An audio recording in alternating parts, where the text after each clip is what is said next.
Let me see if my podcast is actually okay. Feels like it's live. Says it is live. Let's make sure that all the connections are there. Miss Barry, what's up, girl? Long time. It's been a minute. How you doing, girl? I ain't seen you in forever, ever. Forever, ever?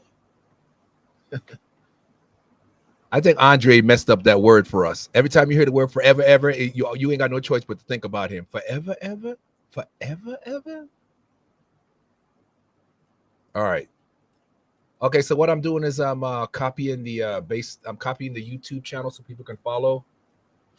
Um, in making sure that they know the live is on and popping. I'm late, yeah, some family stuff, man. I was doing dinner stuff, man. I hope y'all can forgive me. Can y'all find it in your heart to forgive me? Can you find it in your heart to forgive me?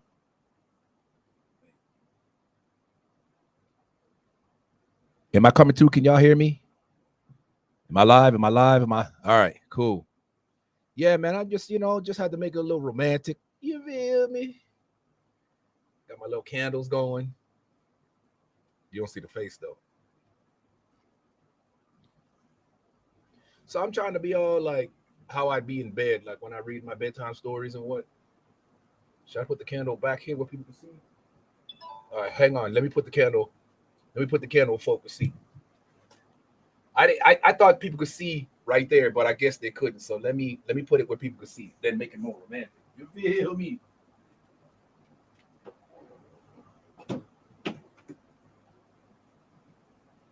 Was you just looking at my butt? Y'all so fresh, man. I can't stand y'all. Yeah, it's in there. Anyway, I had to do that. I had to do that, man. You know what I'm saying? Because you're wandering eyes and stuff. 20-inch thighs make 20-inch eyes. All right, I'm done. Okay. Now I had this thing all set up. Now I'm all janked up. Now I'm not even cozy anymore. Damn. Okay, where's my headsets? So I can hear my fan base and my feedback. All right.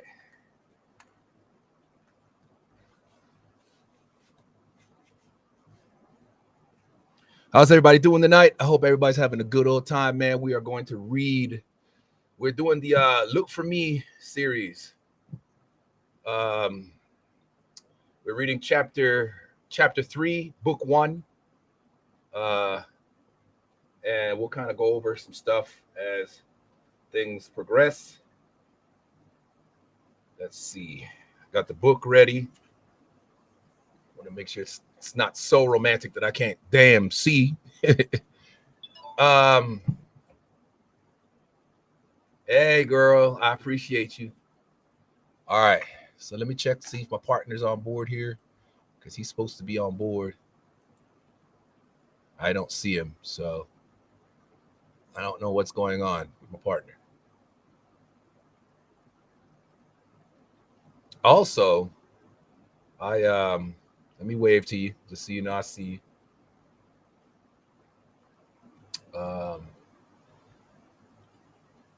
Yeah, I'm trying to get everybody to follow me on the YouTube channel. Feel me? Just be just a romantic evening. There's a romantic evening. Um,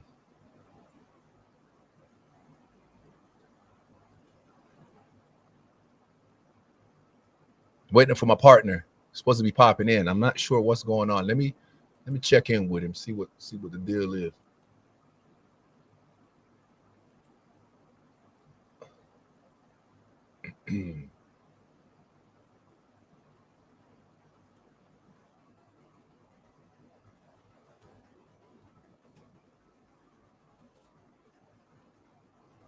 Text him, seeing what's up with him. Yeah, so he was waiting on me. I was actually cooking. I was barbecuing, and it ran a little behind because the meat wasn't cut. I don't care how tender people try to say when the meat's cooked on the outside and pink on the inside. Okay, here he goes. When people say the meat's cooked on the outside but it's pink on the inside, I just can't. I don't care how tender I don't eat pink meat, man.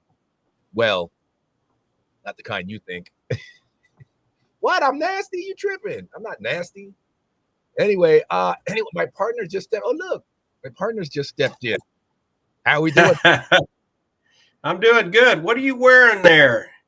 Is I it just got, cold where you're at? well, just a little romantic, a little cuddly. Got the candles going on in the backdrop. Oh, I see that. oh, That's and, nice. and by the way, let's set the ambiance, shall we? Just set a little bit of the mood. Can y'all hear that? Can y'all hear that? Is that coming through? Yeah. It's a little thunderstorm because we're getting into the story tonight. This is chapter 3 in the Look for Me series. Look for Me, I will find you. And I want to thank everybody who's tuned in. Everybody, like I said, sorry for the tardy. I was barbecuing and it ran a little late. I would have been done. I just don't do red meat red on the inside. I'm sorry. My meat has to be slightly gray. It could have a little pink, but it has to be closer to gray than red. So, I had to. Wait, Mo, I don't get it. You had barbecue? Oh yeah, I cooked a couple steaks about this thick, and those things take long, and rice and Spanish beans, and I had a ham sandwich. Doug, you got to come to Leander, man. I mean, now that's one step up above a bologna sandwich, but it's not a long ways. Yeah, not what I'm saying. And how far above a Spam sandwich? Anybody remember Spam? I remember Spam. So, anywho, how y'all doing, everybody? How's everybody doing? I hope y'all are just as comfortable and cozy. So, I'm working on my backdrops, and I'm working on the ambiance for the reading and everything. As you can see, I have the lights dimmed, but I can't have it too dim in here, though, because it's hard for me to read, because the author made the words really fine. See how fine that is? Look how fine those words are. It's hard to see if it's too dark. All right. I got to tell you, though, Mo, it looks good. Your background looks really good.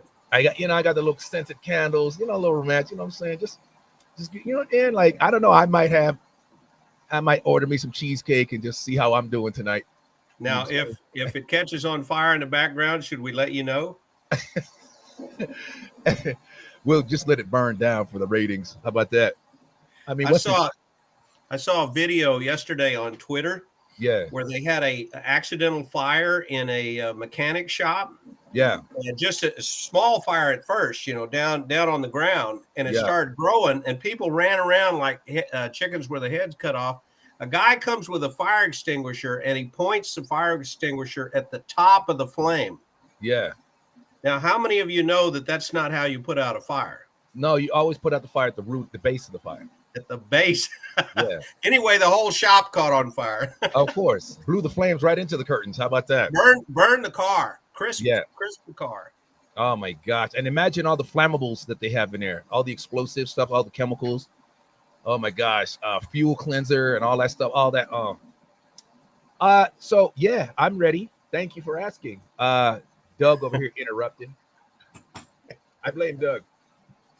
All right, so let's see what's going on here. Well, the whole purpose of me being here is what? Just give a little banter, a little back and forth. Well, the fans don't want to hear banter. They want to get into the stories, and I don't blame them. And I don't blame them. Okay, so my audio's good then, guys. No, they like the banter. I'm just busting balls. All right, so is my audio good? Can everybody hear me loud and clear? Make it a little louder, a little closer to the mic. Oh, I can turn the mic up. I actually turned the mic down. How about that? Is that all right? That's beautiful. You look good, sound good, rock and roll. Let's go. Let's get into the stories. Okay, so now how many of y'all remember, by show of hands, how many of y'all remember by show of hands? How many of y'all remember what we talked about on the last reading? Except for you, anyone but him in the back of the room. I was here. Anyone but him. So basically what we talked about, we introduced it as a 1,000-year love story. And as time is going on, we end up in Ireland, somewhere in the 1000 BC, right? 1000 BC, I think it wouldn't be AD, it'd be 1000 BC, right? AD after the AD? death of Christ. yes. So 1000 AD, and so roughly 1,000 years ago. It's 2022 now, so it's 1,000 years ago. okay, so it's 1000 AD, and there's this Irish couple that are in love with each other. There's a great war. This is supposed to be the war to end all wars, and basically, the Irishmen are going to drive the Nords or the Scandinavians out of their lands once and for all under their great king. In the meantime, a bit of a love story has sprouted between a young man who's a farmer and apparently a very good rock thrower. Um, and he meets a girl, and basically just before the morn of battle, he sneaks off to finally kind of, you know, they let each other know how much they really love each other. And of course, obviously, there's with the worry that there is a battle, a battle is about to happen, and she's worried about that. She's worried she may never see him again. And then the words that I remember I told you guys about, remember, look for me, I will find you. Now keep those words in mind. Those are key words, very important words. So without further ado, let's yes, the girl's name, Meallan or Megallan. I think it's Meallan though. Meallan. Yeah, it's Meallan. I don't know why I wanted to say Megallan. Yes, and the boy's name is like Dalby or something. Hold on, let me Okay, Dub. so you Dub. asked me about that last week, and I looked it up. It's Dubchnal. It's Irish. It's a very difficult word to pronounce. Dubchnal. So it's Dubsnall, and but we call him Dub for short. And those are the names of the two characters. All right, let's get into it as people are anxious to see what happens next. So this is chapter 3, and if you have any questions, feel free to ask. I'll be more than happy to answer, or my partner can answer. If you guys hit in the comments, matter of fact, I didn't even turn up the chat, so there I can turn on the chats there. Put in the link here for people to. That's the link for the YouTube channel. Let me make sure the YouTube channel's up and popping. We are popping. I like the way it's set up on YouTube. It's really clean and clear. I can really see everything on YouTube. While you're doing that, look at my shirt, Mo. I like it. Look at that. Fresh cut salad. Look at that. Huh? You know where I got that shirt? Honest Thinking Shirts. HonestThinkingShirts.com LLC. Let's go. You ever heard of that place? I have heard of that place. It's a very nice place. I've got a couple shirts on myself from that place. In fact, and there's a couple shirts hanging behind me. So it's a very nice, not only am I the founder and owner of that place, I'm also a customer. You might want to keep that in mind. All right. Okay. Chapter 3, guys. All right. Ladies and gentlemen. Chapter 3, April 23rd, the year 1014 in Clontarf, Ireland. Okay. All right. So for centuries in which man had settled his differences on the battlefield, conflicts began at first light and ended when the night stole away the day. It was that way in 1014 in Central Ireland, and so it was during early dawn that 6,000 Irishmen prepared to drive almost 7,000 Vikings off their island once and for all. So I'm going to turn the rain down just a little bit because I feel like it's drowning me out. Can y'all hear that still? Can you still hear the rain and the ambiance in the background? All right, cool. All right, so here we go. Near Dublin, the Vikings had taken up a position in the place called Clontarf, where they were fortified and backed up by Viking boats on the sea. King Brian's army consisted of. Now, King Brian was the Irish king, by the way, just so y'all remember. Okay, so he was. Let me see. He insisted on a formidable. Wait, did I skip a page? Hang on, let me just double check because these pages are brand new and sticking together. Okay. He insisted on formidable warriors in the front, with farmers and countrymen back behind. Back behind. Okay. The Vikings stood shield to shield in a defensive posture to oppose the enemy. Let's see. In a defensive posture to oppose the enemy. Sorry about that. As the armies assembled, leaders marched out in the open space between the two lines and taunted one another and fought individual skirmishes. Warriors behind cheered as their leaders were victorious. Okay. But the bantering soon gave way to a human conflict matched by none other in battle. Swords clashed, javelins were thrown through the air, battle axes were used to lop off arms and heads. I just love the wording. I remember that got me the first time I read this. Battle axes were used to lop off arms and heads. I don't find that funny at all. No, it's painful, but just the terminology, just the wording. That's brutal. Lop. The word lop. All right, let's continue. Men from farms hurled stones through the air at the enemy. Used slingshots to place rocks on target. It was brutal, just as you said. That's crazy. The stench of blood and bowels permeated the air in a sickening aroma that only soldiers know. There were horsemen as well, and they charged and were repelled. The lines on both sides held for hours as men fell and were replaced from the rear. Can you imagine that? That's really graphic, man. I mean, that's really graphic, just in writing this stuff, man. And that's the fun of writing stories, guys. You get to run wild with your imagination in order to create that picture so people can see it. It's a lot easier when people use more detail in their stories and in their writings so that you can really, really picture what's going on. You get what I'm saying? It's like, I think it's just awesome that you can do that because it, like I said, it really sparks the imagination. It gets people like to visualize what this could really be like. Okay. That's one of the reasons that reading is good for you.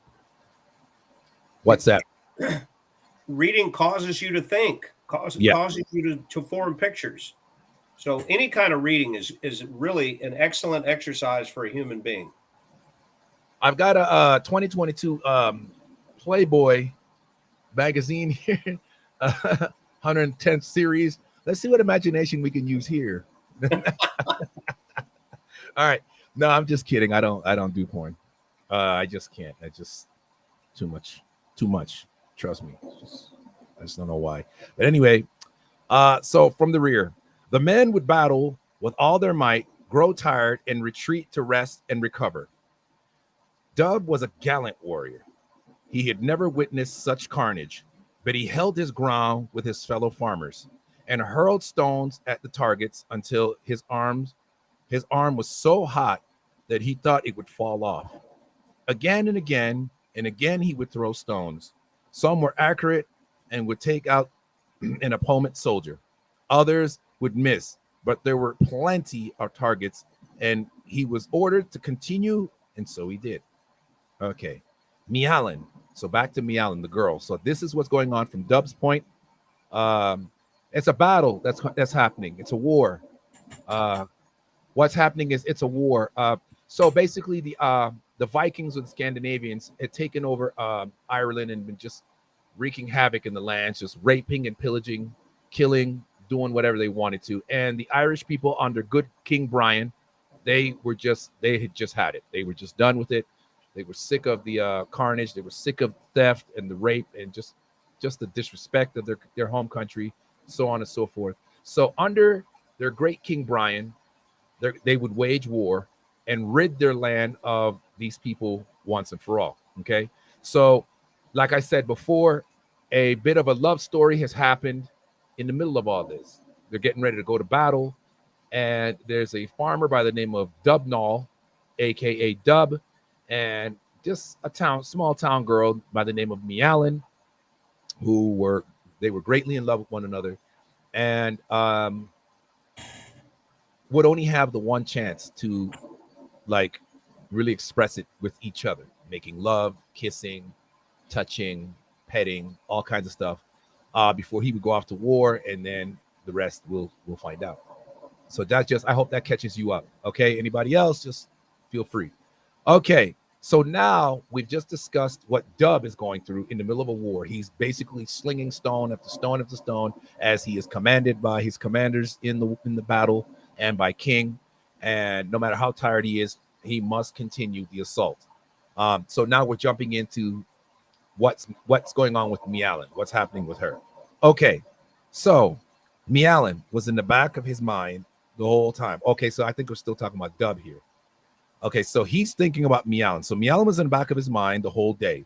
He couldn't imagine ever being without her, and he was anxious for the battle to be won so that he could go to her. Okay. Her love and safety and security was the reason he fought, and the reason so many men fell that day. All of them were no doubt there defending a sweetheart or a wife or a mother or hang on, let's get these pages put together, or a family. Dub had no idea what others were thinking. There was no time for that. He was surprised that he thought of Mialin at all, but he knew that she was the reason he had the strength to go on. Any lesser man would have slumped from exhaustion, but Dub had the drive she had given him the night before. What a drive. Damn. They need to hurry up and kill Dub off so I can meet Mialin. Hey, girl, Dub wanted it this way. Come here. Let me talk to you. You like a chocolate Irishman? Sorry, guys. Sorry. Okay, sticking with the story and moving on.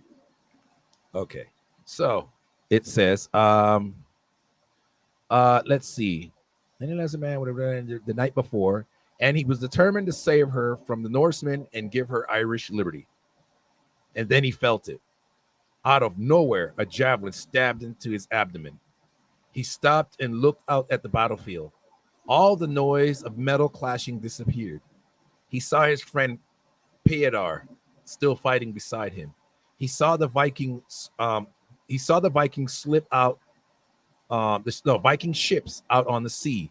He saw metal glinting in the afternoon sunlight, but all he heard was Mialin's voice. His sweet lover's voice was in his head. There was pain in his body, and he glanced down to see his hand holding the javelin where it entered his body, and he saw the blood. I want you to love me, Mialin said, or Mialin's voice repeated in his head over and over. Dub tasted blood, and his head felt light. I do love you, he said. I do love you. I will always love you. I will love you forever. The world was in slow motion. There were colors, but they ceased to be clear. All the noise was gone, and all the pain was gone. Dub was on his knees. I want you to love me, he heard one more time. Then, as his body slowly crumbled to the earth, he mouthed the words, look for me. I will find you. Peadar didn't see Dub die. He too was killed seconds later as the Viking men broke through the Irish lines and warriors were slashed to pieces. The Vikings overran the position and slaughtered hundreds of men, but they too were tired, and the Irish fought them back. Rumors that the Vikings had fled to their boats were just a ruse and allowed the Vikings to concentrate in one area and break through. King Brian's son was killed that day too, as were most of the leaders on both sides. The Irish fought on to nightfall and pushed the remaining Vikings back to the beach, where they eventually did try to flee to their boats, only to be met with an incoming high tide. Those in armor who tried to swim drowned. Those who ran out of ground on which to stand were butchered. By nightfall, 10,000 men lay dead. By that time, it was difficult to distinguish who was whom. The carnage was complete, and the air was foul with death. The Irish were victorious, but the sweetness of victory was quickly lost.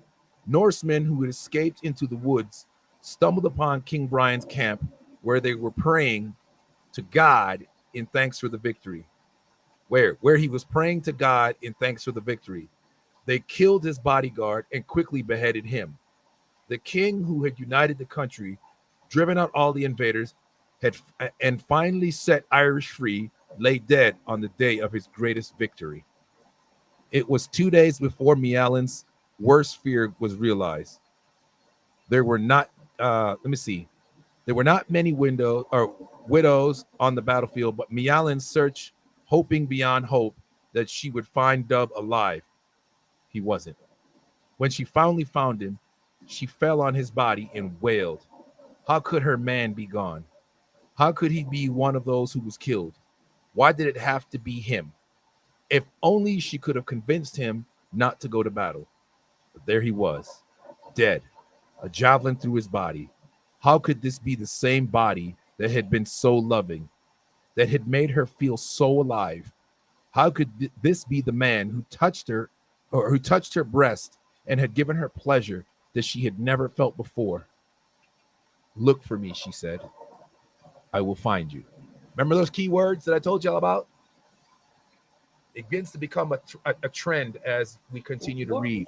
What the heck kind of love story is this? He's killed? The guy's killed? With a javelin through the belly. Bleeds out, dies right on the battlefield. And 10,000 people are dead? I would assume more, but I think the 10,000, and that might have included the people that were trying to escape and flee that drowned, and so it might have been more, but about 10,000 for sure, definitely. Isn't that crazy? In one day. In one day.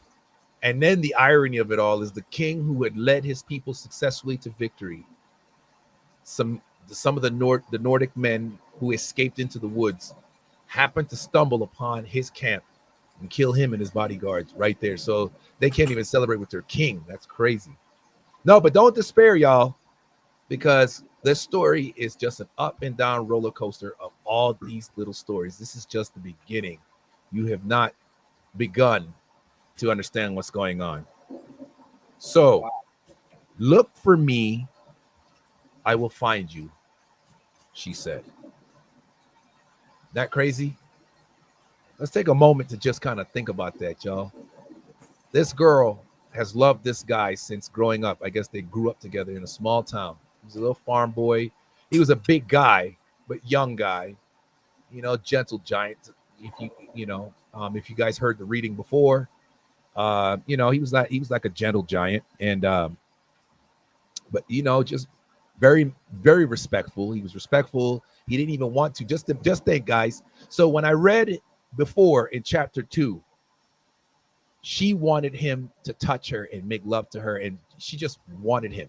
For some reason, she decides, because they know how they do. They were both well raised, but for some reason, she has to have him.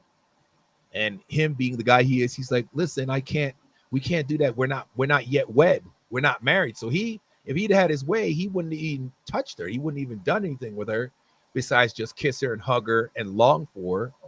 But he decided finally to give in to her, and they both, but could you imagine though, if he had just stuck to his guns and been the gentleman and just said, hey, nah, man, we're not wed, not doing this. I'm just going to kiss you and love you. I'll see you after the battle. He wouldn't have even been able to have her. So, you know what I'm saying? So you just never know. So it was a bittersweet thing, but she got to at least have him and share with him. Your thoughts? Yeah, that's interesting. Now, you had asked last week if he got killed, would it be her fault? I don't see it that way. I don't think that she's responsible at all, because he fought valiantly. He threw rocks all day long till his arm practically fell off. Remember? Right. So he I don't know. It's very interesting. It's a special kind of a connection. It is. But so the question was, just to elaborate more on what Doug was talking about, was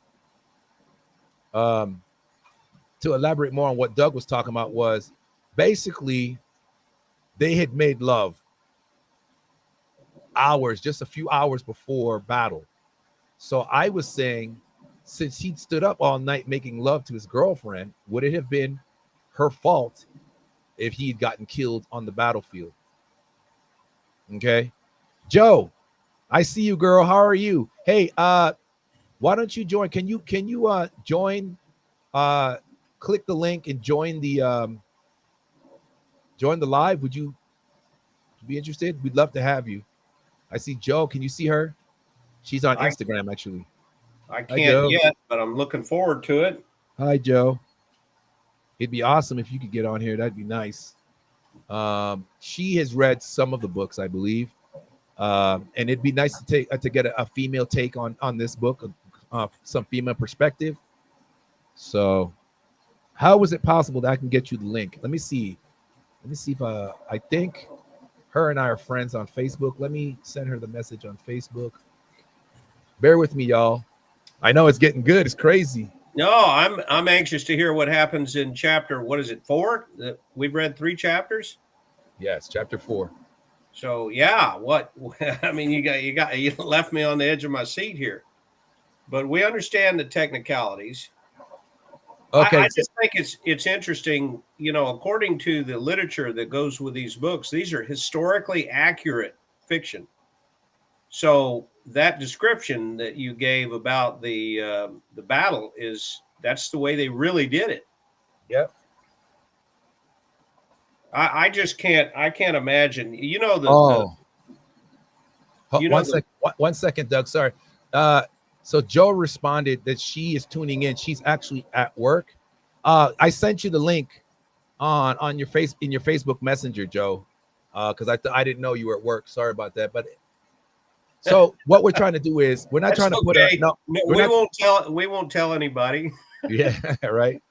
No, I'm not trying to put her on the spot, but this is a love story for both men and female, and so men and women. So it'd be nice to get a female take on this and kind of hear from that perspective, because you never know. Women feel differently about certain things. Go ahead. If she wants to pop in and pop out because she's got to work, that's cool. Just say hello. That way everybody can see Joe themselves. You and I both know Joe. Yeah. So okay, she's at work, so she has the link. If she can pop in, it'd be nice just to see her face real quick. If not, we'll get her on the next one. Anywho, we'll get her fired, and then she'll be here all the time. Right? She'll be free to. Hey, no. Yeah, I know, man. It's tragic, man. Dub died, man.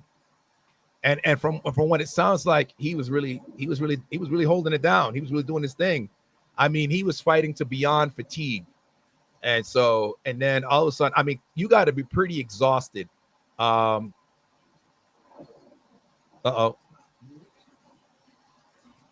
is actually going live on my Instagram. I think I just added her. There she is. Hi, Joe. Can y'all hear her? No. So she's actually live on Instagram. So can you point her toward the camera just for a minute? Sure. I'm going to point you towards the camera just for a minute. Hi, Joe. Okay, hang on a second. All right, here we go. Can y'all see her? It's kind of hard because it's kind of like a glare. Joe. Yeah, it's a glare. Can you see Doug, Joe? Can you see her, Doug? Kind of a glare. I feel like I'm looking at a UFO. It's all there. It is. Glared out. Yeah, I can see her there. It's a little bit. It's a glare. It's a glare, Joe. But no, so obviously you know what we're reading. You know we're reading the Look For Me series. So we were wanting to have like a female perspective, a female take on the stories, just to kind of give your perspective on what your thoughts were on the love story that's between. At this point right now, we're talking about Dub and Meowlin, and we've just understood that Dub has just died. He's taken a javelin to the abdomen, and he's just died. So it's just kind of sad that he just, confessed his love to his girl. They've just made love, and now her greatest fear has just come true. We've learned that their king, who was victorious and leading his people to victory, has been happened upon by some escapees who happened to stumble upon him in his camp, and they have killed him and his security. So it's getting kind of crazy. Do you remember any of that from book one? Yes, I do. Yes, was this the first series? Yes, series one. Yep. We can't hear her. Can you put her up to the mic? Okay, I can. Okay, repeat that, Joe. Yes, that's the from the first series, and that's the one that I have. Yeah. Book one, I'm yeah. actually reading those as well. Yeah. So she's reading, and that's awesome. So do you have anything you want to add while we have you here? And sorry to bother you at work. We respect that you work. So the love story of the century, this is it, guys. Like, this is like the novel to read if you are into these love stories. Yeah. It's okay. You're fine. We understand you're at work. So, yes, but these stories, it's great to get kind of a love story for every century. Yeah. So this story is actually, it's a time traveler's love story. And I like that. I love the concept of it. I love that the characters change as well. Yes. Yes. The characters change. So it's almost like basically they're the same people, but just in different bodies. Is that what you were saying? Is that what you kind of mean? Yeah. Yes, the reincarnation of the lovers. Yes. And so a lot of people believe that when you die, that's kind of it when you die. Whereas some people believe you come back, or others believe that you go on to a spiritual plane where you just live in spiritual paradise and spiritual bliss. So I like your little, is that your little store back there? Yes. I like how you so that's her store, ladies and gentlemen. She's just kind of, I don't know if y'all can see, she's kind of doing her little store.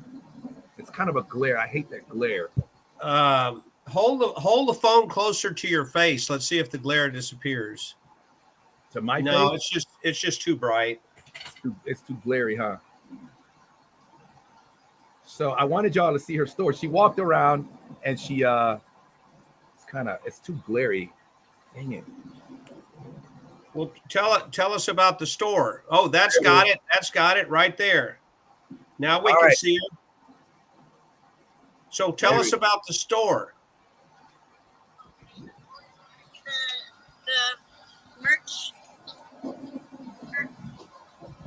That's all the boxing merch that we have here. And where can people come and see the store? So the boxing club is here at 8303 Speedway Drive. And right now we got a special going on for people that want to get in shape for 5 classes for $30, or it's $20 if you have your own boxing gloves. And that's in San Antonio. Yes, San Antonio. Nice. So there you go. That's Jolene. Jolene has done some spectacular modeling, let me tell you. By the way, there's a picture on, I believe, the box set with a wonderful model dressed in a 19-something or other outfit next to a B-52 bomber. Would you happen to know that person? Mike says, hey, he says, go Jolene, what up? So we got Mike and JoJo in the house. All right. Doug, do you see his comment? I can't see, but where you're holding the phone now is pretty good. We can actually see. On the live, Doug, you should look in the chats. Turn your chats on, and you would see Mike Salinas' chat. He's tuned in. Well, that's too complicated, but yeah. Hi, Michael. Hey, what up, Mike? What up, Mike? Okay, back to Jolene. So Jolene? anyway, Jolene was telling us that she does know the gal that flew in the B-17 aircraft, not B-52. Whatever. B-17. Ah! Did you do that, really? Oh yeah. One more item off the bucket list, huh? Oh yeah, definitely. I definitely need to catch that plane when it comes again. A little higher up, Mo. Can you see it now? Right there. B-17. No one believes me that it was an actual in-flight photo.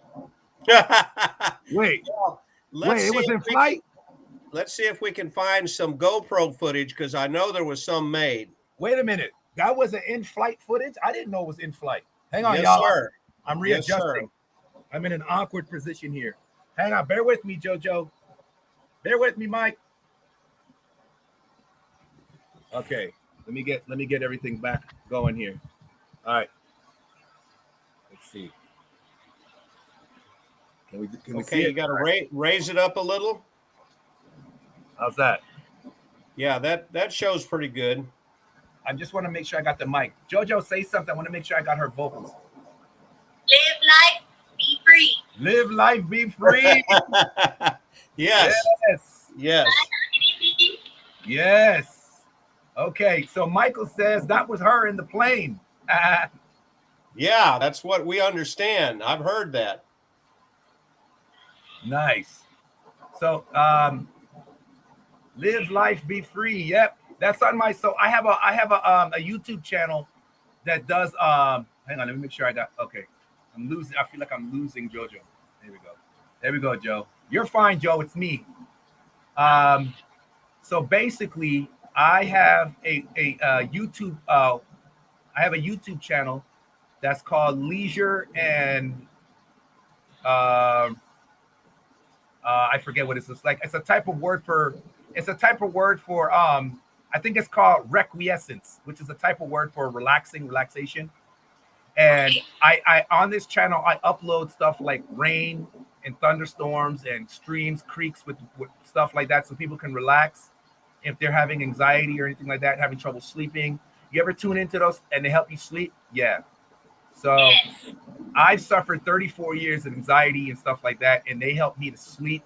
So I decided to make a channel like that to help others to be able to do that. So on that, it says, because I believe I designed a shirt for the Doug Kirk experience called Live Life, Be Free. Isn't that right, Doug Kirk? That's very interesting. You know, there are pictures, postcards of Joe, and there's a poster of Joe. Yes. And you can find those on what is the website? www.modelrocketparachutes.com.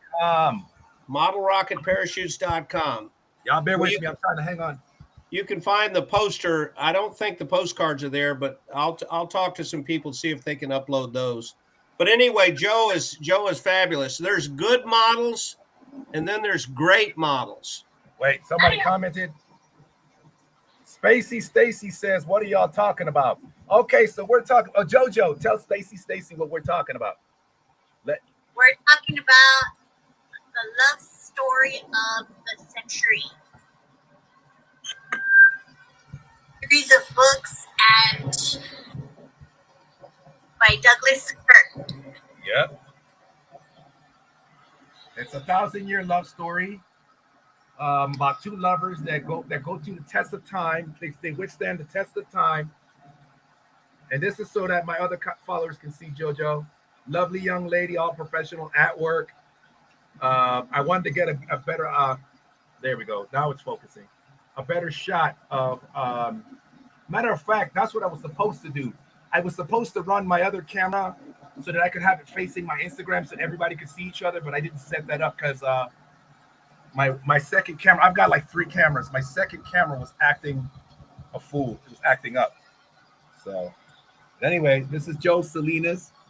She's a model and a mom and a musician. Her husband's a real estate guru. And and Mo, as I was saying, there's Mortgage King. Yes, he's a mortgage king. I'm trying to get him to refinance my house too, but right now we're so far behind we can't get it done. But we still, the banks told us we got to get caught up, and then Mike can take over. So we're still working on that. It ain't cheap. It ain't cheap, y'all. What I was saying, Mo, is there are good models, there are great models, and then above that you've got Jolene. Jolene, your thoughts? He said you got good models, you got great models, and then you got Jolene. Your thoughts on that?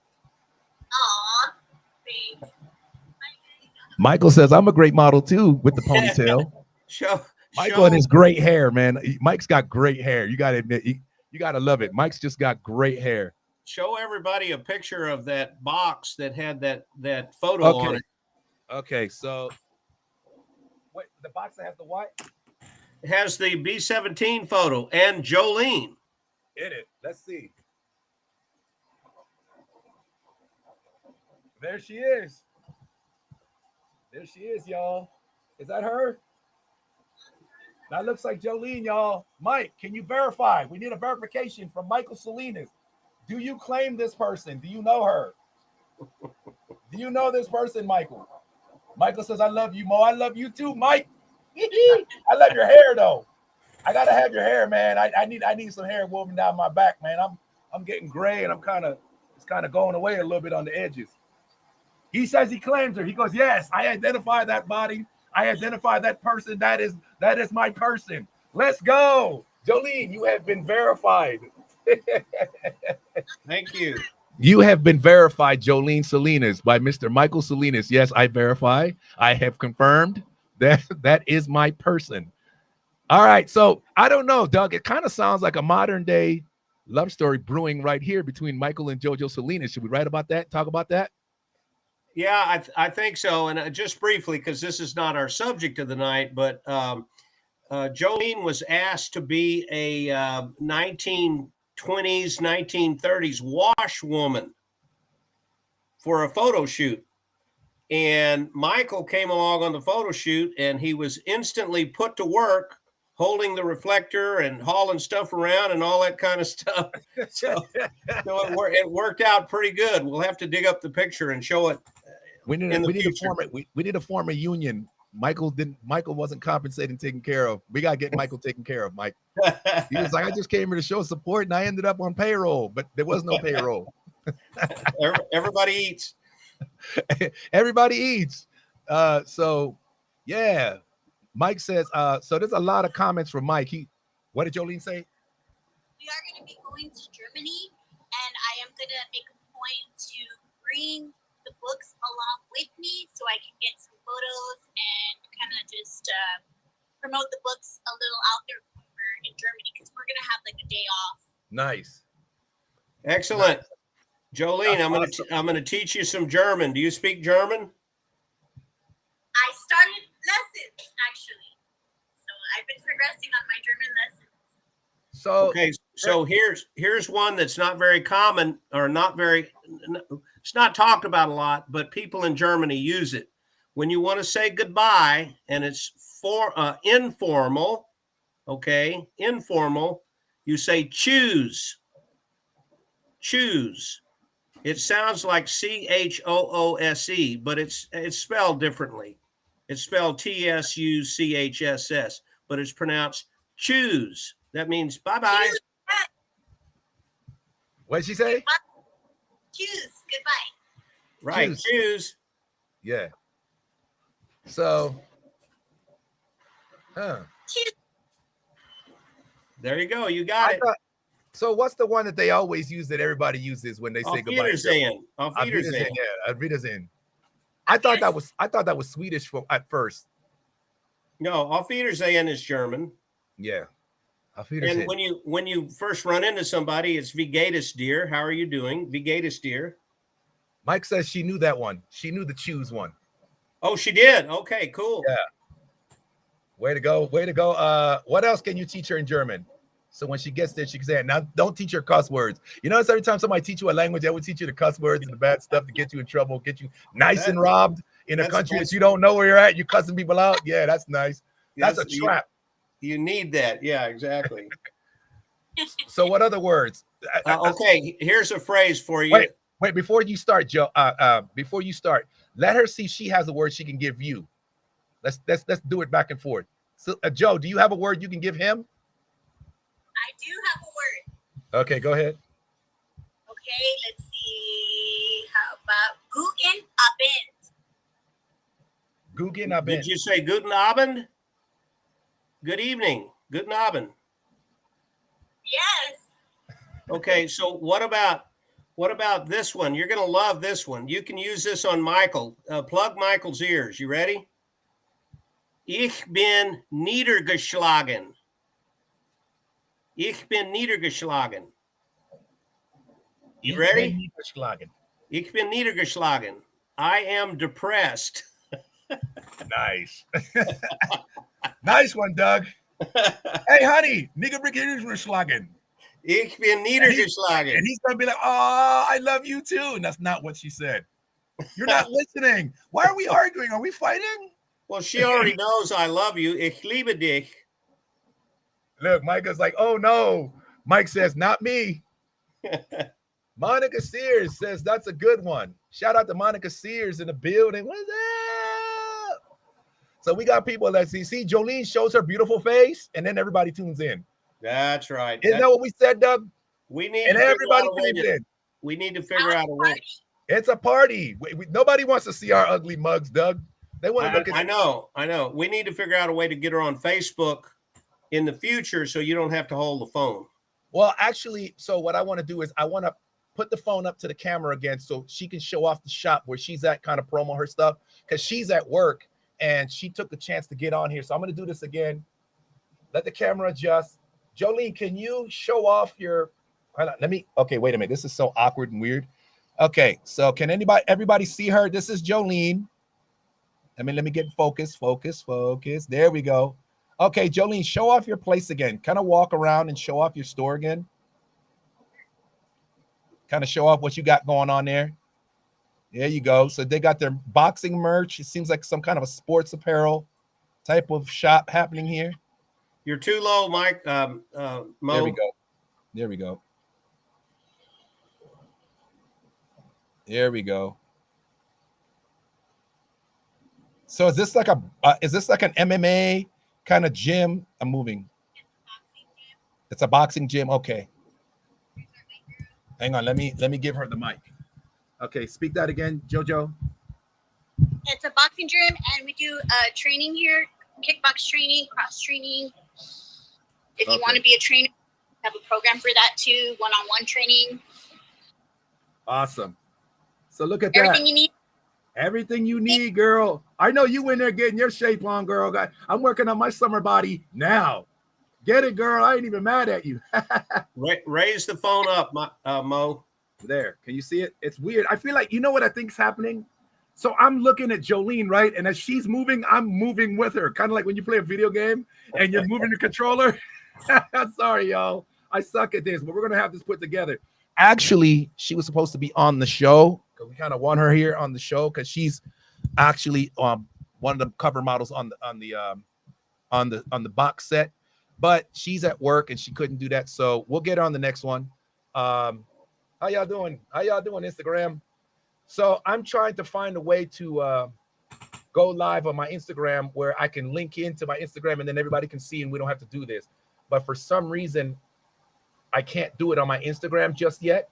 Like, because I think it's a conflict with Facebook and I have the Facebook thing. So, but anywho, before we lose Joe, see if she'll ask her manager, owner, whatever, if they'd like to carry posters of her in the B-17 in the store. Yeah, definitely. I think the athletes should get a big kick out of it, and you can autograph them. Yeah, that'd be cool.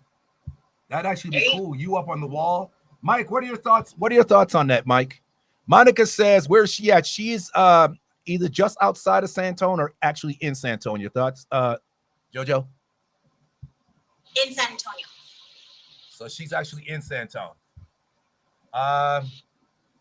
So that's cool, man. That's awesome.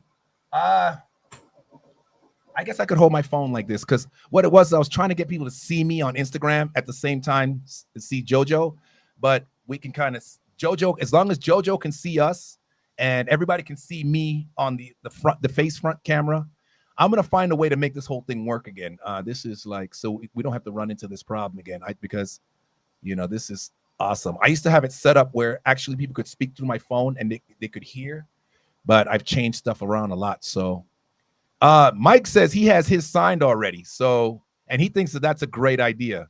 Monica throws up hearts. Okay, fam. Oh, she says she's got fam there. They would utilize her.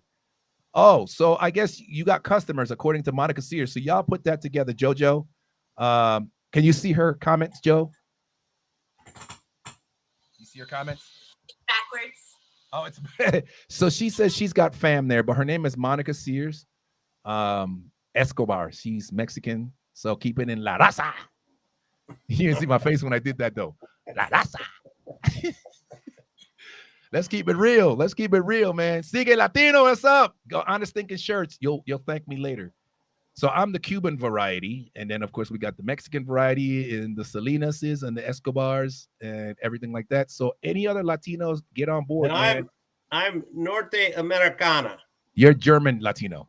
Norte Americana. German Latino. That's a thing now.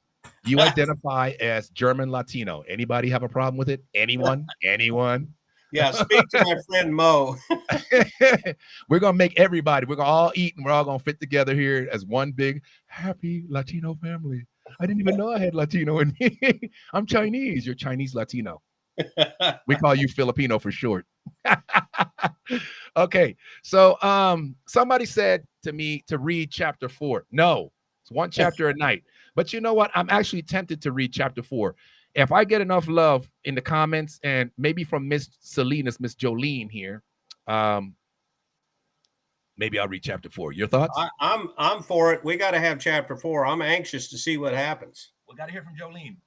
Chapter 4. Are you being serious right now? I really got to read chapter 4. You guys are really going to make me read chapter 4. Nobody loves me. So what I'm going to do is we may not be able to really hear from Jolene, but here's what I'm going to do. I'm going to turn the phone. I'm going to put it on a stand and turn it so the camera can see, so Jolene can see everything. You're not going to be able to see her as well because that camera is HD only when shit's up close.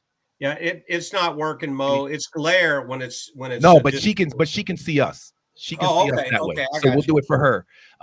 And if she has anything to say, I'm happy to move the microphone towards her. But I need my hand so I can read. If I'm going to read chapter 4, since I'm being forced into it. Thanks a lot, Jolene. Thanks a lot. I thought this was what did you call this episode or this podcast? What, Everybody Eats? No, Tuesday night reading. What did you call it? You had a name. Story time live.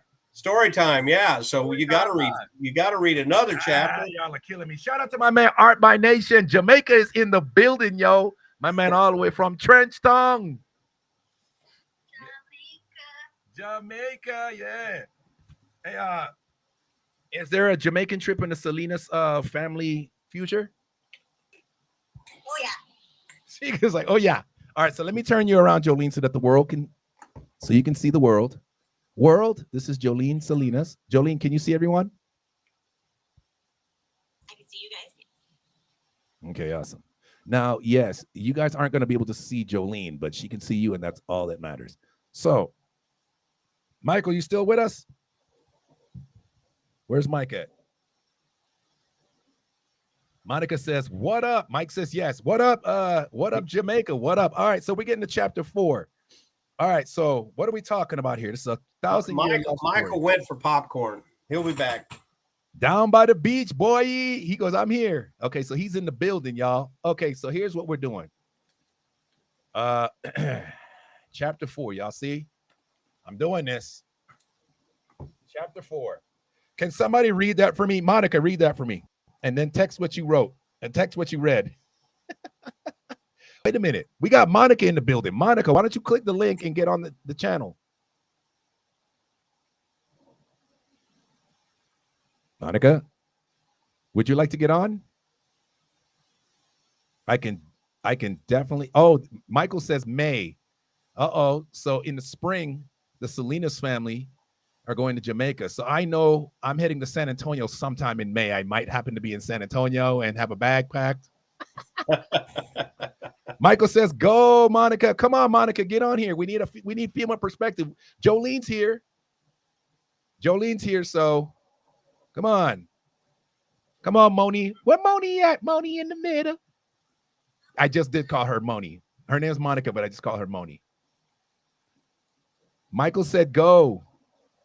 Yes, he said go, Monica. No, he means you go. I think he means you go. You need to read. No, he's saying go, Monica. Well, give her a chance and start reading. Oh, snap. We got Cam in the house. What's up, Cam? What's up, bruh? He's always said it to me all the time. What up, bruh? What's up, bruh? That's my boy. I miss you too, dog. You know, doing the thing. You know what I'm saying? Getting old and stuff. Well, you youngsters. I had to get out the way for y'all youngsters, man. What's good? All right, so we're going to read chapter 4 in this 1,000-year love story. And I hope everybody got their popcorn, their sodas, because I wasn't going to read this. It's supposed to be one chapter a night, but let's just read. Let's do this. Joe, you still with us? Okay, she's still here. All right, cool. So, all right, let's do it. Chapter 4, July 12th, 1850. What just happened, you ask? All right, let's explain. Now, remember, we were in Dublin, Ireland in the year 1014. Actually, started out 1001, and then this is a 14-year ordeal. So, that was actually 1010, and then 1014, so like a 4-year deal, I believe. Anyways, this is now we've jumped to the year 1850. Okay, so I think it jumps like 100 years or so. Would that be about 100 years? That's more? 800 years. 800 years, yeah. 800 years? Wow. So it jumps about 800 years. And so we are in Limerick, Ireland. So we're in a different town, a different part of Ireland. This is obviously after the war that has just happened. Poor Miallen has fallen in love with a man by the name of Dubnall, as they pronounce it in Ireland. We call him Dub because we're American here and we don't have an Irish accent. And he has gone to fight a war to rid themselves of the Nordic and Scandinavian people that have been raping and pillaging the people in Ireland and just causing a lot of grief for the Irish people. They have fought these people off once and for all, only to lose Dub in the middle of all this. His best friend, which was Pearden, their King Brian, who has led them to victory. And now Miallen is heartbroken and without her love. Chapter 4, July 12th, 1850, Limerick, Ireland. May, look at this, May. We're on our way to America. Darby Connors made his way past the drying laundry and up a narrow flight of stairs to the small flat he had shared with his family. Deep in the slum district of Limerick, Darby was one of the thousands of Irishmen who had left the fields in an effort to survive when crops had failed. As a young man, Darby was hardy and thin, with an abundance of wavy hair and an engaging smile. May, where are you, May? He knocked on a door at the top of the stairs and found it tightly closed. He turned swiftly into his own apartment. No one was there because it was in the middle of the day and everyone was either working or looking for work. May was his neighbor and his intended. I'm confused. Intended like they're affianced or intended? Yeah, intended means that's the one he intends to marry. Okay, so it's like affianced. Okay, and is intended. He expected her home with her sister's daughter. Darby looked out across the alley and spotted May walking with her sister's child. May, shouted Darby, America! May was a beautiful sight. Her long, light hair flowered past her shoulders. She was a small woman, but filled with life and a spirit that could only come from a generation of Irish resilience. She had one of the sweetest smiles that had ever been made and a cute little crook to her mouth when she laughed. She had a cute little tiny taut little behind, perky breasts, and what is going on in Ireland? Perky breasts, huh? Do they still say perky breasts? Okay. I made all that up. Weren't you and I talking about going to Ireland, Mo? This may be the reason. Brush me lucky charms. All right. I'll be a chocolate Lucky Charm. All right. Anyway, so no, I just added those other. They just was talking about her crooked smile when she laughed. Darby, she replied. Darby held up a little flat parcel in his hand.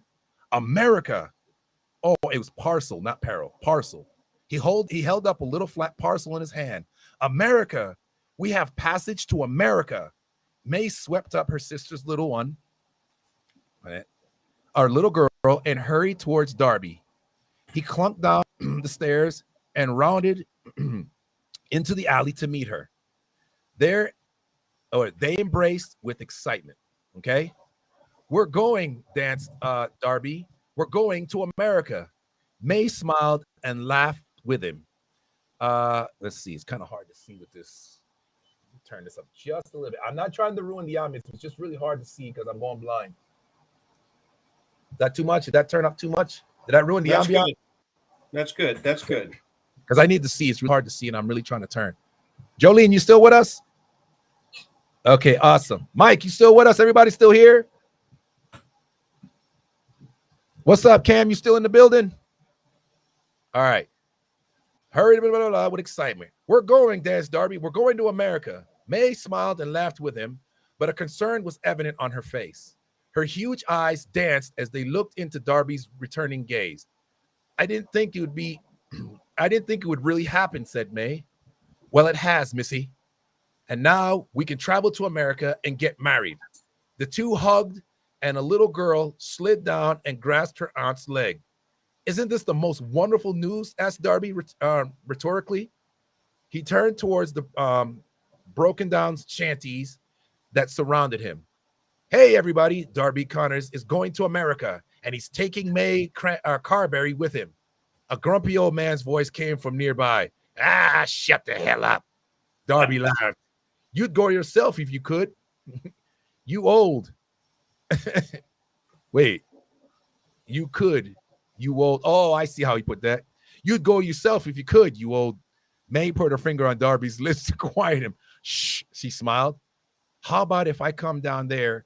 Oh, how about if I come down there and whip your ass, sonny? Said the voice. Darby pulled May and the little girl towards a closed door below the stairs. He laughed and nodded toward the voice. He yanked May close to him. We are really going this time. It's really going to happen. He kissed May lightly. She responded with a tight squeeze. Darby sensed her tension. What's wrong, May? May held Darby firmly. Are you sure we should go? Of course, said Darby. It's America. But it's so far away, and my father has forbidden me to go without being married first. There's no time, said Darby. The Libertine sails in 3 days. Did I pronounce that right? Libentteen. Libentine. Okay, so I did say it right. That's the name of a ship. Yes, the Libentine sails in 3 days. We barely have enough time to gather provisions. We have to go. Maybe we should wait, said May. No, we can't wait, said Darby, as he released his hug. Not again. He held up his parcel of papers. This is our passage for both of us. Master O'Henry has agreed to pay for both of us in exchange for 3 years' labor in America, in Pennsylvania. It's all here. But your father is not ever going to leave Ireland, said Darby. Your father would rather live like a rat than journey to one place in the world where a man can live free and own land and have a family without having to pay rent and taxes. He doesn't know America well, does he? Well, it's changed, let me tell you. Yeah, it's changed a lot. You know what I'm saying? Let's see. May grasped Darby and tugged him close. It's your dream, not his, she whispered. He won't allow me to go. Then I will marry you right now. We'll go see the priest, and then he can marry us tomorrow. Not without my father's blessing. Father Cantwell would never allow it. Darby pulled away and tapped the wall with his fist. May's niece buried her head in her aunt's clothing. It's America. Why won't he let us go to America? There is no future for us here in Ireland. Look around. Look at the way we live. There's no work. The farms have all gone. We barely have enough to eat. May placed her hand on Darby's shoulder. I know. That evening, Darby told his family of the papers for the indentured servitude he had obtained, and they were pleased that they had finally gotten them. They were pleased that he had finally gotten them. Darby's brother and father were happy for him. His mother looked worried. May's father was angry and once again forbade her to go into America with Darby. May cried herself to sleep and wished that things were different. She was so confused. She loved Darby and wanted to be his wife, but she had been taught to respect her father's wishes. Why couldn't they get married first? And in time to go, and in time, there would be another passage to America. The morning came quickly. Darby knocked softly on May's door as soon as the family had left to look for work. May stepped out onto the landing of the stairs. What did your father say? Asked Darby. You know what he said, replied May. Why does he have to hold us back? Said Darby sternly. This is not his life. It's ours. My father is a good man, said May. I know that, but he is not thinking about us. He's thinking about himself. He's just trying to protect me, said May. Darby thumped his chest. I'll protect you. If I am to be your husband, then it's my job to protect you. Any problems with that, ladies? Ladies, you like how this man sounds? This man's, I'll protect you. See what just happened there? Let's do that in slow-mo. Ladies, man, this man is like, look, I got you, man. Let's go get this work. Let's get this paper. Let's ride, Bonnie and Clyde. You know what I'm saying? All I got in this ugly world is me and my girlfriend. Tupac reference. Y'all thank me in the morning. That evening, Darby asked Mr. Carberry for permission to travel to America, and the man angrily denied the request. Darby tried to argue with him, but Mr. Carberry was stern, and his mind had been made up. It was not going to happen. After her family had settled into sleep, May sneaked out of her flat and met Darby at the base of the stairs. He grabbed her hand and led her down the alleyway. It was a warm evening, and the two hurried through the streets to a small open area that they knew. Lovers often found such spots as a way to talk in private and to get away. From the rules that seemed to hinder the youth, there was intoxicating aroma of blooming summer flowers. A bit of grass surrounded some, let me make sure I've read that right. To get away from the rules that seemed to hinder the youth. Okay, that was to finish the previous idea about these secret spots that young lovers like to go to get away. That was that. I read that wrong. Sorry about that. Okay, now there's another idea beginning, and this idea is that there was an intoxicating aroma of blooming summer flowers. A bit of grass surrounded some old wagon wheels that had been abandoned years before. Darby slowed when they neared their hiding place. Let me catch my breath, said May, as they sat together in the grass. She giggled. Darby kissed her quickly, and she snapped back playfully. Darby put his powerful hand to the back of her neck, and he pulled her closer. Don't you want a kiss a future American, he said. May smiled. Yes, but what makes you think I would want to kiss you? I guess based upon what happened the last time we were here. And what was that, she probed. Well, if you can't remember, I guess I will have to show you again. Okay, so anybody 35 and under, we're going to need you to cover your ears on this one. I'm cover funny. I said 35 and younger, Doug. What are you talking about? All right, how are you counting it, in dog years or elephant years? Okay, so we got an argument brewing in the comments. Miss Monica Sears, here we go. So I said, a man said he wants to protect his woman. Miss Monica Sears says, I'm sorry, you speaking scripture? What scripture? Women can supply just as well. Doug, your thoughts on that? Hey, that's a very modern view, but we're talking about 1850. What did they think in 1850? What was the common view back then? In 1850, Monica. In 1850, I mean, that was something that a lot of women desired, and that is that have a man take care of them.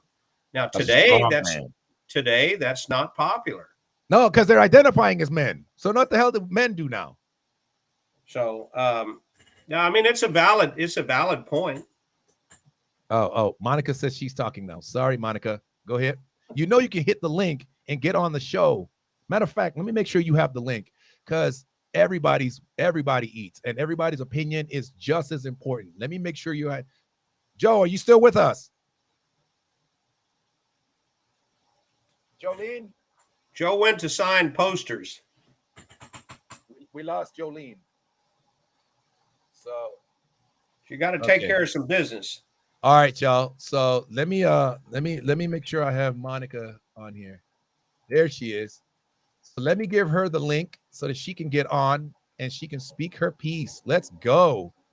Monica, I've just sent you the link on your Facebook Messenger. Please check your Facebook Messenger and click the link and get in here so we can hear you and we can hear your perspective, because it is very important. And that's what we need. We need a female perspective in this book too, because it's awesome to get a female take on this. She said, hold. Okay, we're waiting. We're standing by. I won't continue reading until she gets on here, and then we'll continue reading, and then we can get both. So now we have, and then I'm just in the middle.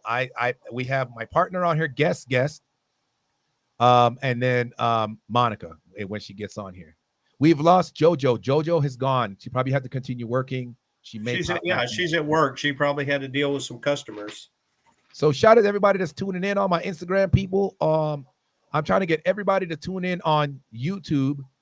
This is what the YouTube channel looks like, so you guys can see my IG. This is the YouTube channel, and then this is my actual live studio here. So let's see. We're waiting for Monica to get on here. Michael, you still with us? Has Michael gone? It'd be cool to get Michael on here. I had Michael on this show once before, but we were talking about something else that he had going on. Yeah, Mike's still here. Mike, you want to get in or what? You can see the link, so you can see the comments. So in the comments, I've just posted the link. Click that link and you can get on here too if you'd like. I can hold up to more than 10 people on here. I stumbled on that, so I don't know how often that can happen. I'm only supposed to have 7 people on here, but I've gone as high as 12 people on here one time. Mike's still here. He's still with us. So, and that's the reason why I set this up this way, is to get more and more people involved. So let's see what Monica's talking about here. Just bear with me, y'all. So I don't see that she hasn't messaged me back. So let's see. She says she can't connect. Okay, copy and paste the link and open it in your Google. Sometimes, depending on what your computer's using, click it into your browser. Click the link in your browser and open it that way, and you'll be able to do it. A lot of people have had that problem before. So she's trying. Copy and paste it, open it in your browser. Whatever it is, if it's Google or whatever your browser is. Doug, how are we doing over there on your end? I'm just standing by. You said put it on hold, so that's what I did. I talked to launch control, and I told them we wanted to put it on hold. Put her on hold. Roger. So that's what we're doing. We're venting oxygen at the moment, and liquid hydrogen is coming on board, but we're on hold. We are on hold. Standing by. Acknowledged. Mo played a launch announcer for me for one of the little short films that I did. Remember that? I remember that. I did. Great. It was great. I can't remember what it was for, but it was It was for the launch of the carbon fiber model rocket with a camera on board that flew up through the clouds. Yeah. And you were you were launch control. I felt rushed in that. I felt like it was short notice. It was. I was throwing something together, and hey, I got in touch with you. I said, "Can you do it?" And you did. You did a great job, and it's on my YouTube channel if anybody wants to go look at it. It's the High Power Rocket Flight. Monkey Doodle Cartel is the name of the channel.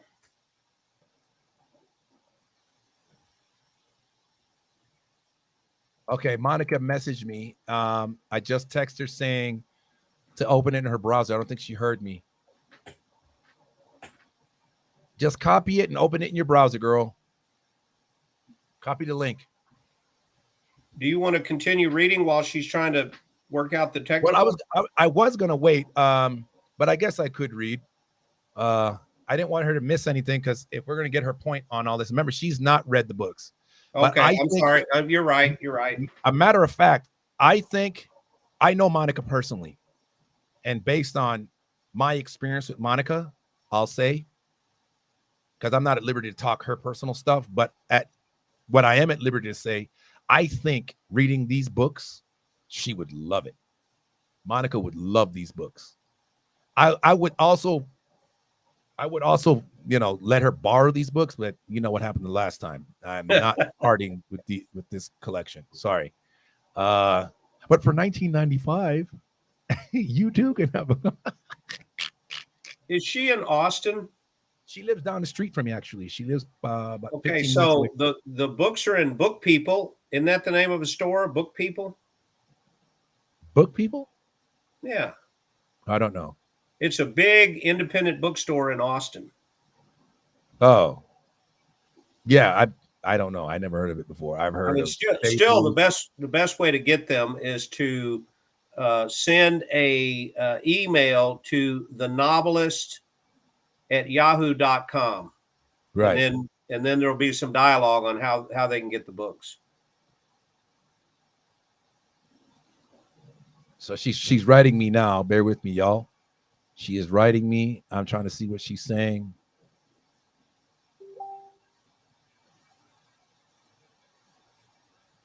She says she's listening. She said she believes that her internet access was blocked. Oh shit. I almost closed out the live. So she says, but she's here listening. But she can't talk to us? Wait, she can do it on her phone.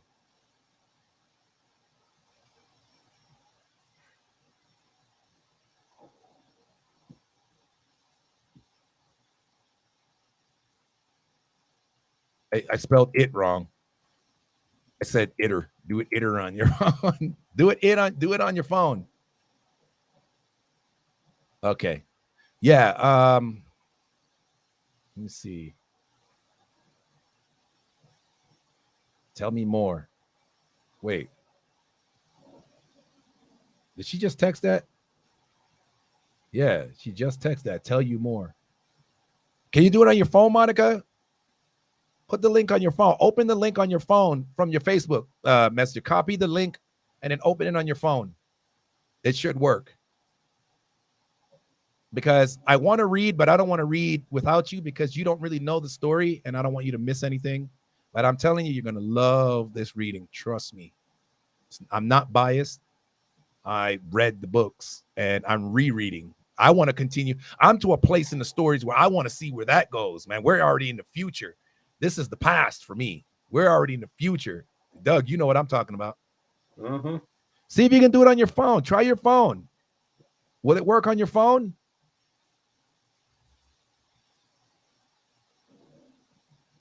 So just so I could describe Monica, just so people wondering what she looks like.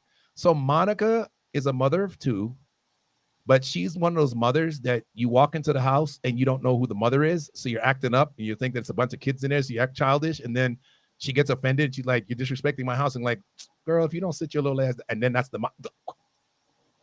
that's Monica. She looks like a 30-year-old high schooler.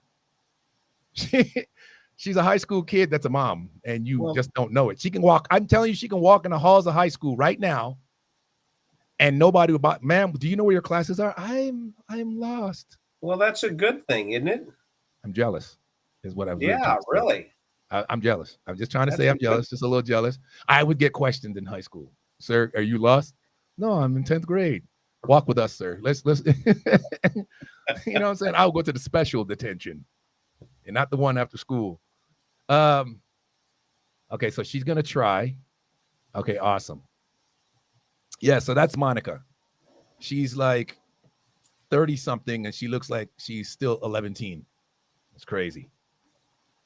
Sometimes I forget and I'd be scolding her and stuff in front of her kids and stuff. She'd be like, Mo. I'm like, I'm just saying, like, I'm the adult here. I'm an adult. Well, I look like one. And I forget. Monica Sears, ladies and gentlemen, let's go. She is in the building. Let's go.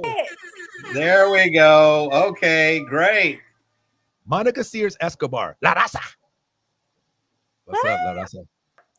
So what up, girl? So what did I tell you? Doesn't she look like a high school kid? You know, if you hadn't told me that she was 60, I wouldn't believe it.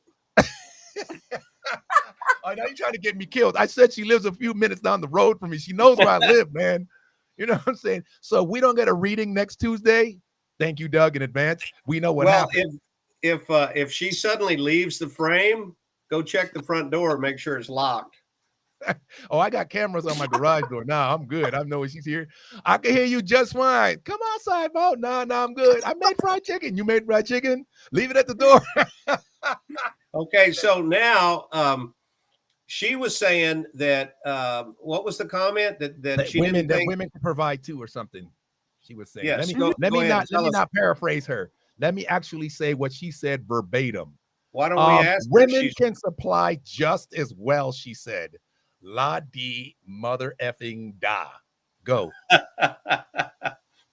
I mean, women can supply just as well as men can. 1850, honey. It's 1850.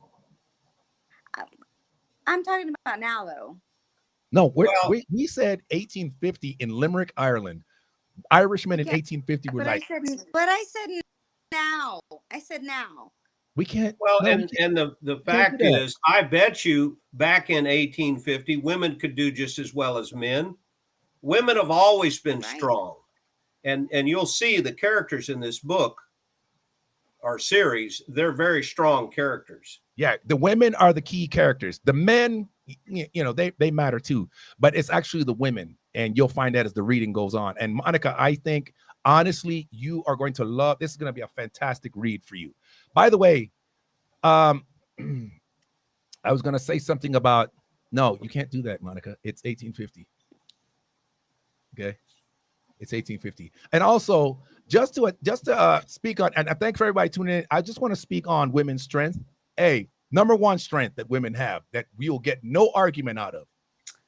There's two of them that are key. A, babies. You're welcome, ladies. B, periods. We get blue balls. Don't make them by that is a male version of period. What'd you say? We don't make them by ourselves. No, but you carry them by yourself and you push them out by your damn self. Ladies, you win. That's all I'm saying. You win. Okay. A period. We get blue balls once in a while. That's our version of a period when everything hurts and we cramp and we hurt. Oh my God. But we can relieve our periods. Women cannot. They got to carry that motherfucker for sometimes 15 days. Women, you win. You don't need to prove. You don't got nothing else. You don't have to identify with men and all that. You don't have nothing else to prove. That being said, chapter 4. And then, Monica, we want to hear your take on what you've heard so far. Do you have any questions about what's going on before we start, Monica? So you can kind of elaborate. I'm kind of like jumping in. I don't know exactly like where we're at. Is it scripture? No, this is a 1,000-year love story. It's called Look for Me, I Will Find You. Okay. This is book 1. Okay. So Doug, you want to kind of get jumping in. Okay, so here, Doug will catch you up to speed. So I'll give you a quick synopsis. And just a reminder to everybody, if you miss something, you can always watch it on YouTube later, because all of these things are being archived to Mo's YouTube channel. So this is only the second week, and we're into chapter 4. But it starts out with a guy who is suicidal, and he's in a cemetery with a gun up to his head, and he's about to pull the trigger. And right before he does, a woman steps up and he says, hey, or she says, hey, what are you doing? And she literally talks him out of killing himself. So she basically saves the day. That was chapter 1, right? Yes. Chapter 2, we switched, and chapter 1 was present day. What was the year? 2008. 2008. I believe, yes, it was October 24th, 2008. Yes. Okay, so then after you're introduced to that character, or those two characters, it goes way back into time to the year 10,000 or 1000 and what? 14? 10, I think it was, so we jumped into, yes, 1014. Oh, that's chapter 3. Chapter 2 is 1014. April 22nd, 1014. Yep, go ahead. And so that's Ireland. Yes. The first chapter takes place in Texas. Then it goes way back to the year 1014 in Ireland, and they're about to have this big giant battle where the Irish are trying to push the Vikings off the island. The Vikings controlled the Irish for 200 years. They dominated them for 200 years. Yes. And so the story focuses in on a couple, a guy that's a young farmer who has been asked to fight or volunteered to fight, whatever. And he sneaks away right before the battle in order to meet up with his girlfriend. You can pick it up from there, Mo. And so, needless to say, they finally kind of, because he, you know, being a gentleman that he was, being raised well, and her being raised well, they wouldn't do things before marriage. But this time they decided to do these things, make love each other before marriage, and it would pay out because he ends up getting killed in the battle. So he doesn't live to see the victory. Can I help you?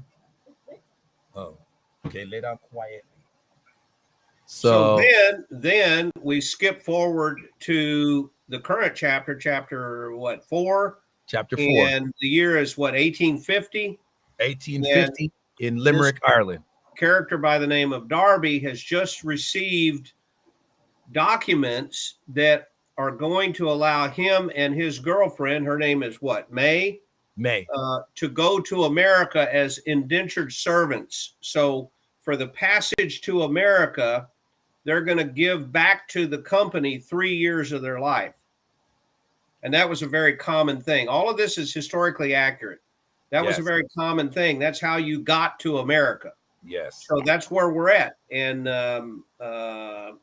gosh, you were reading they had a special place they went. They had a special place that they were hiding, and he was telling her how, you know, she was like, you know, you're going to kiss it. He was like, you know, how does it feel to kiss an American? And she goes, well, what makes you think I want to kiss you? I'd like to kiss an American, but who says I want to kiss you? And he goes, the way you was behaving last week, you wasn't saying that last night. And she was like, I don't remember. I don't know what you're talking about. He goes, well, it looks like I might have to remind you. And then Monica jumped in and said something. And then we're like, well, Monica, get on here. We'd love to hear your thoughts.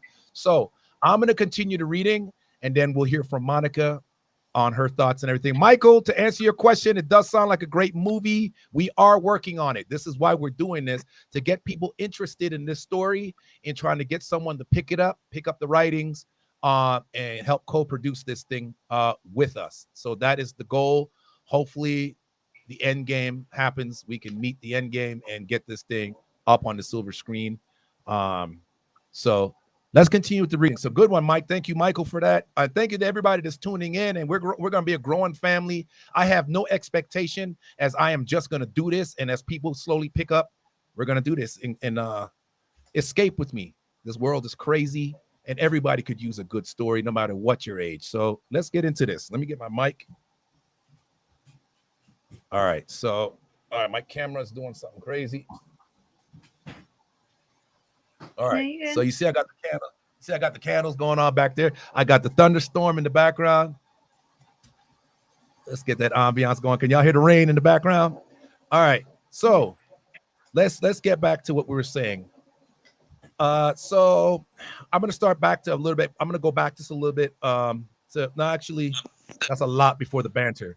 So let's start off where she says, "Well, I can't remember." She goes, "Well, if no," he says, "Well, if you can't remember, I guess I'm gonna have to show you again."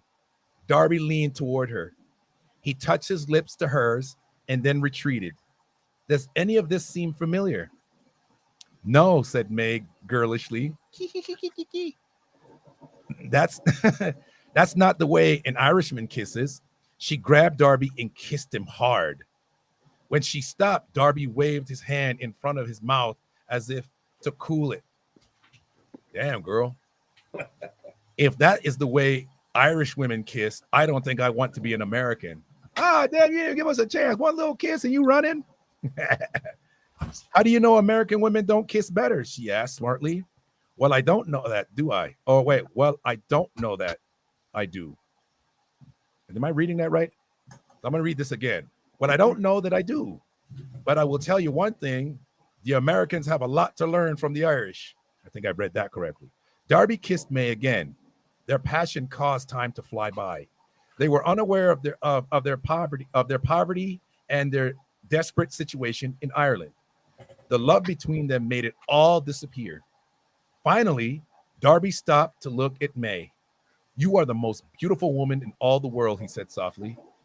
But he's never been to California, obviously. I wish they all could be California. May looked at him affectionately. A tiny smile crept on her face. Even more beautiful than the women in America. Smart girl. She hasn't met Monica. In America, you can be 40 and still look 17 and go to high school. Especially more beautiful than the women in America, said Darby. That's why I'm going to take you there so they can see what real beauty looks like. Okay. He's got the words though. He's flirting now. Yeah, he's got the words though, but hey, he's talking. He might make me want to go get an Irish girl. No offense, Monica. May smiled, but slowly the smile left her face. I can't go to America, Darby. My father just won't allow it. Oh, damn. So the reality is kicking in again. Your father again, said Darby with a little anger. Why does it always come back to him? Don't you understand that you are to be my bride and that you can't always do what he wants? Darby picked up May's hand. We will be married in America. Our sons will be born Americans. We will have land and we will have a house of our own. Don't you see? We will never have that here. I understand, Darby, but we can go next time. We can get married with my father's blessing, and then we can go. Darby released May's hand. What if there isn't a next time? What if we never leave Ireland? Do you want to raise your children in these dregs? Look around you. This is no life for us. There is little work, almost no food. We're doing all right, said May. Sure we are. Everyone works and we pool our money and we have barely enough for clothes on our backs and the food in our mouths. Your niece doesn't even have shoes. Your sister's out begging. In America, they say there are all kinds of jobs for strong Irishmen. We can eventually own land and have a place that nobody will take from us. You don't pay rent to some British nobleman on horseback. You own the land, you farm. This will never happen here. A tear slipped out of May's eye. I want to go to America, but not now. Not yet. Frustrated, Darby turned away from her. How could you say that? May remained silent. I guess I will go to America by myself, said Darby finally. Those words crushed May, and she felt sick to her stomach. Tears dripped out of both her eyes. Don't go. Please don't go. Please don't go away from me. I have to go, May. I have to do this. A man has to make things better for his family. I can't live like this. But this is your home, protested May. No, said Darby quietly. Ireland was my home. My home now is in America. The Lieberman was set to sail by week's end. Darby was determined not to miss the voyage. He gathered his provisions required for as much as 10-week trip and packed them in a trunk that he could barely haul. The list provided by the shipping companies was specific: 70 pounds hard bread, 8 pounds butter, 24 pounds meat, 10 pounds side pork, a small keg of herring, 8/3 ton potatoes, 20 pounds rye and barley flour, half bushel dried peas, half bushel pearl barley, 3 pounds of coffee, 3 pounds sugar, 2.5 pounds syrup, and quantities of salt and pepper, vinegar, and onions. He would be given 3 quarts of water each day and firewood by ship's crew, and he was expected to provide his own utensils and bedding. It was a lot to gather, and Darby only had his brother to help. May tried to dissuade Darby from going, but his mind was made up. The day before departure, May didn't even speak to him. With provisions set and ready the night before, Darby looked for May but could not find her. He figured her father was hiding her, so he resigned himself to giving her a letter. He couldn't write and she couldn't read, so he had a man near the center of town write the letter for him. But she still can't read. You guys realize that, right? She couldn't read, he can't write. But She'll a man get somebody to read it for her. No, we don't know that. Well, I'm speculating, okay? There's a lot of speculation going on. Women can do for themselves, said modern day women who never lived 1850 a day in their lives. Beautiful modern day women. Sorry, I gotta keep the titles right. Okay, my dearest May, you know that the trip was important to me, to us. I cannot miss the opportunity to go to America again. If we do not go now, we may never go. I understand your respect for your father, and I will not ask you again. I will go ahead of you and establish myself in America. I will leave word with the shipping company where I have gone, and as soon as I can, arrange for passage, and I will send for you. My brother will also try to come to America, and he can escort you when you feel the time is right. As for me, I cannot wait. You know that about me. You know this is the best thing for us. I love you dearly, and I will love you with all my heart forever. Come to America and look for me. I will be there to find you. Remember those words I told y'all about? Look for me, I will find you. Those key words. Keep that phrase in mind. Look for me, I will find you. As I continue to read and the books go on, you're going to understand why that's so important. Your future husband, Darby. Darby folded the letter and gave it to his brother with instructions to personally hand it to May, and it was agreed. As the sun rose, the 312 passengers who were to board the sailing ship Liebentine, gathered on the dock in Limerick. Okay. The ship's crew was busy getting the vessel ready to get underway. One by one, the passengers showed their papers and had their provisions taken from them by men who would stack them in the ship's hold or rope them down in the aisles. The passengers gathered on the deck and awaited assignments below. The sun was shining brightly, and it looked like there would be good winds by the time the ship was ready to cast off. Darby hugged his mother. He said goodbye to his father and brother. "You'll remember the note, little brother," said Darby. "Does an Irishman ever forget?" His brother replied,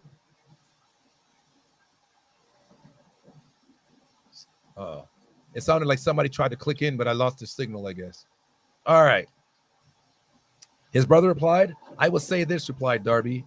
I will sail back to Ireland and lay into you with a fistful of anger if you do. Don't worry.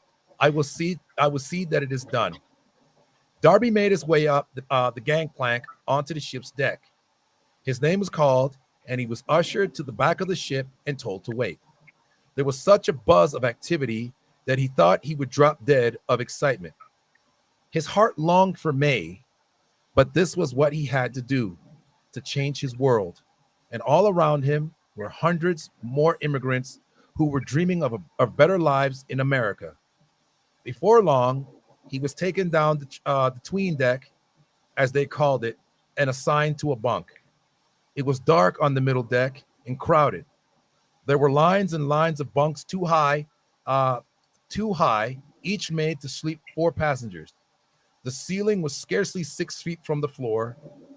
Below the rough wooden floor was, let's see, blah, blah, blah, blah, blah. The ceiling was scarcely 6 feet from the floor. Below the rough wooden floor was the ship's hold, where a steady stream of men carried passengers' provisions.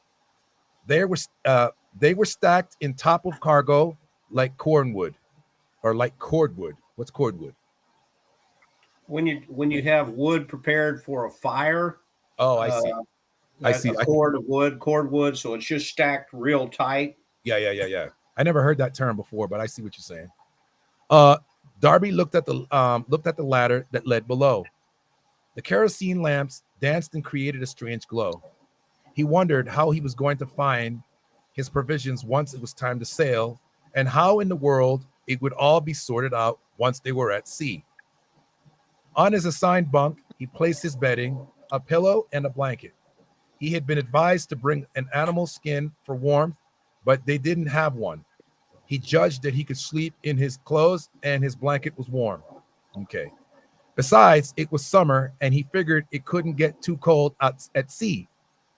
As Darby looked about, he heard the sails being rigged, so he made his way back up the steep ladder through the wooden hatch. The deck was crowded with passengers, referred to by the crew as steerage. Darby wondered if that was a reference to steers, as he began to feel a little bit like livestock himself. The captain shouted some orders. Crew members snapped into action. The ropes cast off, and the ship began to move away from the dock. Family members on land waved at their loved ones. "Goodbye, Mama. Goodbye, Father," said Darby. He spotted his brother running along the ship as it pulled away, faster and faster. "You won't forget," his brother patted his chest. "I will not forget, my brother Darby. I will find your sweetheart for you." As exciting as it was to depart, Darby's heart felt as though it would explode. Would he ever see May again? Would he ever see his mother and father again? Would he ever see his brother again? With the other passengers, Darby stared back at Ireland until it had disappeared into the ocean. He watched as it got smaller and smaller and then was nothing. How strange, he thought, that it was still there, the place where he was born and spent his whole life, but he could no longer see it. It gave him an anxious feeling and a sense of loss that he couldn't describe.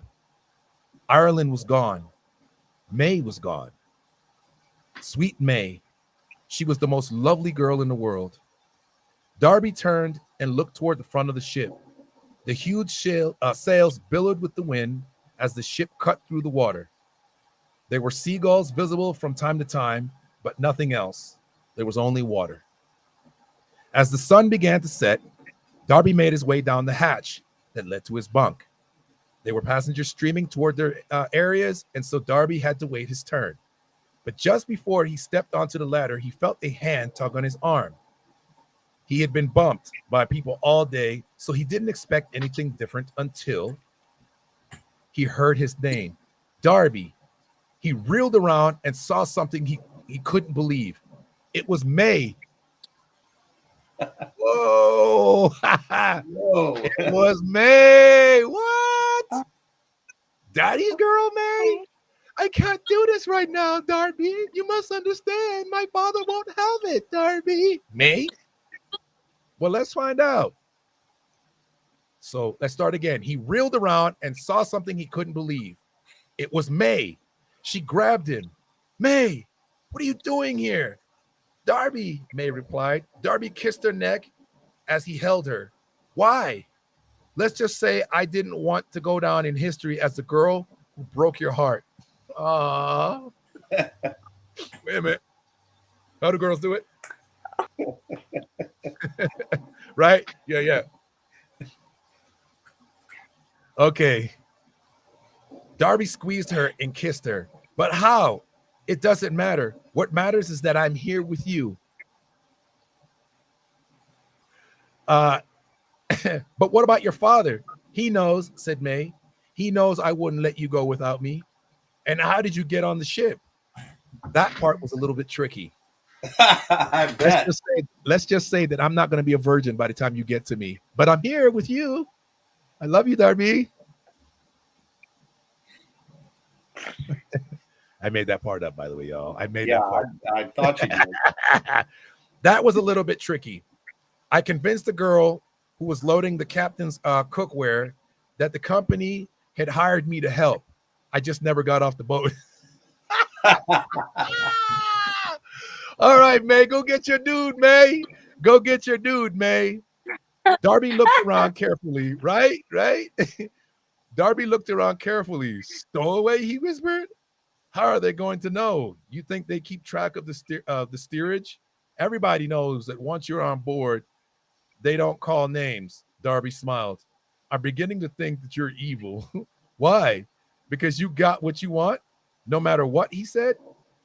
Doesn't that just make me an American? Oh my God. Okay, May, we're gonna need you to settle down about your American jokes. Tone it down just a little bit there.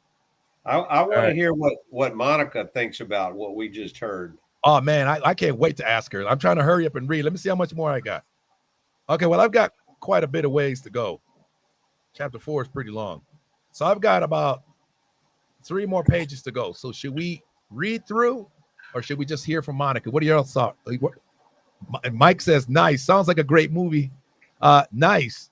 Hey, Yeah, I mean, it sounds like,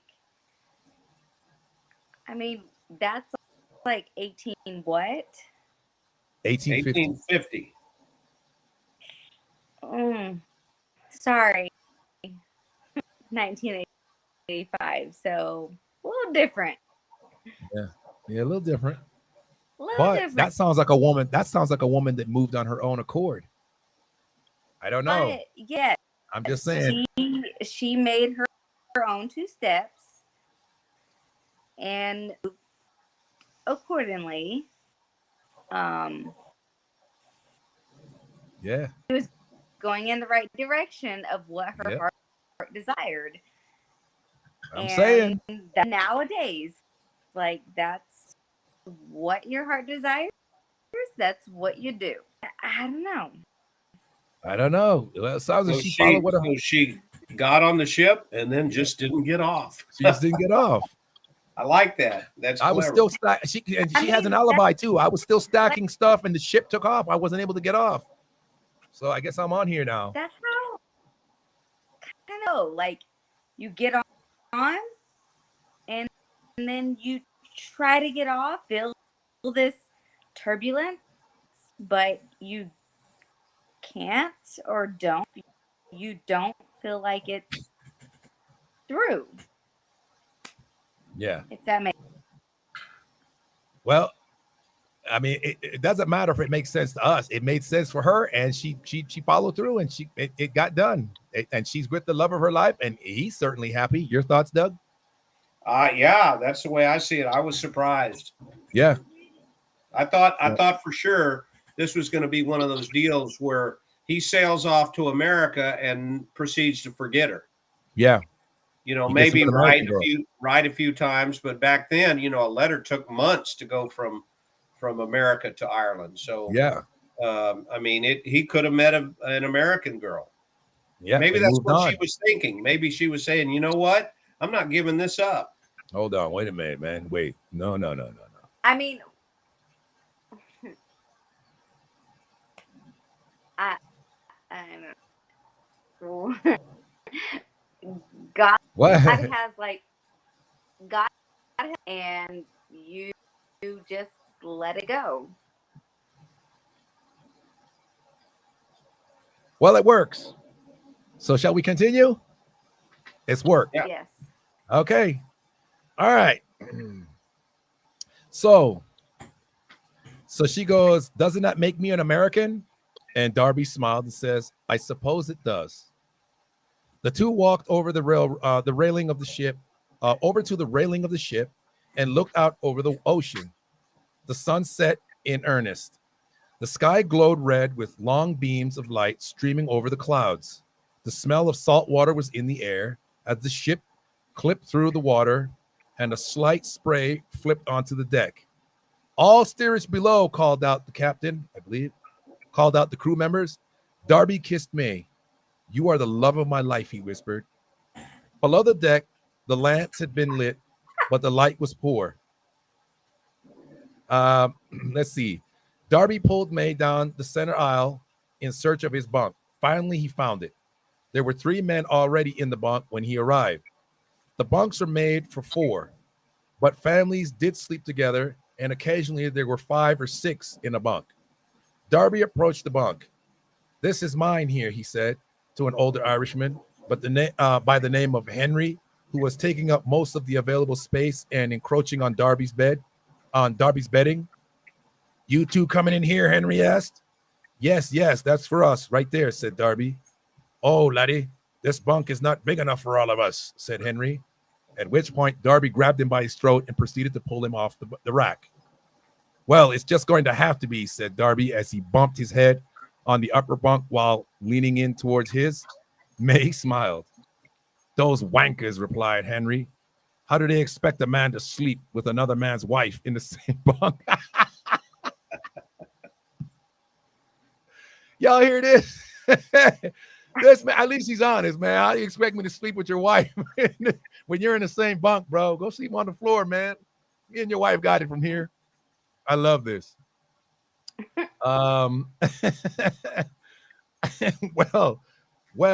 She's Darby puffed up. You stay away from my wife. No offense intended, laddie, said Henry. It's just the way they treat the Irish. That's right, said Darby. The Irish are lower than the Scots. A couple of others in the area who were listening in chuckled. Here, someone said, but at least there aren't any British on board. Someone else cracked. That caused a good laugh. They're too scared to go to America lest the Yankees powder their arses again. I like how they say arse instead of ass. That caused a full out laughter, and all of a sudden somebody played a tune on a penny whistle. So those penny whistles were the little things that were like boop, boop, boop, boop, boop, boop, boop, boop, boop, like that, right? That's what those were. Like that one. Yeah. Oh, what are the ones that are like this? Is that a lute? That's a harmonica. No. That's a lute. No, the little thing that had the little pipes and they had little holes, and you just you. No, penny whistle is like a pipe. Yeah. You play it like this. Yeah. Okay. Whatever. I'm not Irish, so you know what. Big. Monica, I'm going to need you to be on my side. It's not that big. That difference was not that big. Different. I was pretty close. Then harmonica. No. Oh, yeah. No. I was talking about, I think it's a lute. So it's like cut in different. So each pipe gets longer and longer and longer as it goes. So it's kind of like on a diagonal, and it has holes in each end, and it has, and then you just, this one is really high pitched and it goes low. So they go, and I think that's a lute. I don't know. Doug, you're not helping now. Once upon a time when we were kids, we could buy those made out of wax. And when you purchased them, they had sugar water in them, different colors. So you would buy it, you would bite the end off and drink the sugar water. And then you had the little thing that you could play. So I remember those, but we just bought it for the sugar water, and then we just chew the hell out of the wax. But did you know you could play? You remember those, Monica? Yeah. We never played the music with it. We just bit and sucked the juice out, and then we just chew the wax up and have a big gob of wax in our teeth. I didn't spit it out because it didn't taste good. Wow, that's crazy. Good times.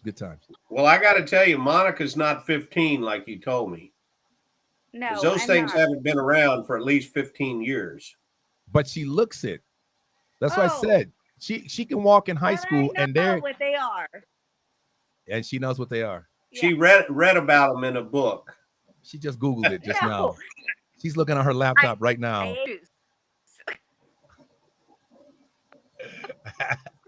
Okay, let's continue.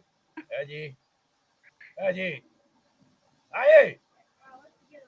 Not before bed, and you'll be all on my damn bed. Go, buddy. Okay. All right. Good. Let's see. Okay, so somebody played a tune on a penny whistle. I hope he can play, said another, or this will be a long trip. There was more laughter. The penny whistler kept tooting, and the Irish steerage recognized his song. We are the Irish. We work the whole day through. We are the Irish, but the British are fools. Blah, blah, blah, blah, blah. They sang and sang and sang and sang. And the King of England can kiss our arse. It was the end. And there's all the laughing, the cackling going on. Good times, matey. Okay, and continuing on. In time, the hatch above was slammed shut, and a sailor above shouted, "Lights out, captain's orders." The song went another chorus. And then it goes, "We are the Irish, and the king can kiss our arse. We are the Irish, and the leaving team captain can kiss our arse." That's a good way to get tossed off the side of a ship. You know what I'm saying? I don't know what you're talking about. Out in the middle of the Atlantic. Yeah. Of the Atlantic, yeah. And that's one of the roughest oceans out there. Amid laughter, the kerosene lamps were quickly snuffed out. "All quiet now," said the sailor. "And you can kiss my arse," said an Irishman in the darkness. There was muffled laughter. It was going to be a tough journey for sure, but the Irish spirit would make it tolerable. Song and music could take the place of weary feelings. That's for sure. May snuggled in Darby's arms. There wasn't enough room in the bunk, so she placed her head on his chest and got as close to him as she could. "I can't believe you're here," Darby whispered. "I wouldn't have missed being with you for anything," she replied. "Okay, mate," said Henry. "So you're both happy to be here. Now get some shut-eye." "Good night, then," said Darby softly. And then aloud, "Good night, everybody." Only an Irishman would call it a good night on a tiny sailing ship in the middle of the ocean. When a bunch of Irishmen said a voice in the darkness, there were chuckles. "Shut up, Horace," came a voice in the darkness, followed by a thump as his wife hit his chest. And that ends and closed chapter 4. Nice. So bittersweet. Bittersweet. She had to say goodbye to her beloved father and family. He had to say goodbye to his beloved family in Ireland. But the beauty of it, the beauty of everything is that they were together. Like that caught me. Like he was already starting to feel, remember he said he was starting to feel this anxiety and this thing that he couldn't describe. And then so he's just like, well, I'm in it now. I'm leaving. I'm going to America. The love of my life isn't with me. But I got to do this. I hope that my brother doesn't forget to give the letter. He gets down there and someone tugs on his arm. He doesn't think anything of it because people just been kicking him and bumping him all day. He's just tired, wants to get in bed and get the day over with. And then she says, "Darby," and like to smack his whole neck in half, trying to turn around to see the love of his life. How about that? Y'all, who wants to go first and take this one? Ladies first. I don't really know what to say. Like, Isn't it beautiful? Well, do you like it? I do like it. I mean, she followed her heart like it was supposed to be. Yeah. Ain't that nice? That's well, so and sweet. you can imagine this is in the 1800s. America is known as a nation of immigrants for a reason. There were immigrants coming from literally all over the world. I mean, you name the country, they were trying to get to America because they had heard about the prosperity, they had heard about the opportunity, they had heard about the American dream. They didn't even know what that was, but they heard about it and they thought, yeah, count me in. I'm going to do that. And that's really what changed America from a small group of rural colonies on the East Coast to a bustling, thriving nation. It's because of those immigrants. And these are people that wanted one thing: freedom. They wanted liberty. They wanted to go and share in this prosperity. Isn't that crazy? I mean, It's a wonderful story. Beautiful. Yeah. until the part where those people came here, got their freedom, got their lands established, and enslaved others. Tune in next time on America, the, the great the, America. Yeah. The enslavement actually took place from the beginning. I mean, the British and the Dutch were selling human beings literally all over the world, not just to America, but they were going to Africa and grabbing human beings and selling them just as a profit motive. Well, of course, free labor, that was very attractive. So, you know, George Washington, so-called first president of the United States, founder of the United States, or one of the founding fathers, he was a slave owner. And these guys wrote in the Constitution, all men are in the Declaration of Independence, and I guess Constitution too, all men are created equal, and yet they own slaves. All men that aren't property are created. That's bizarre.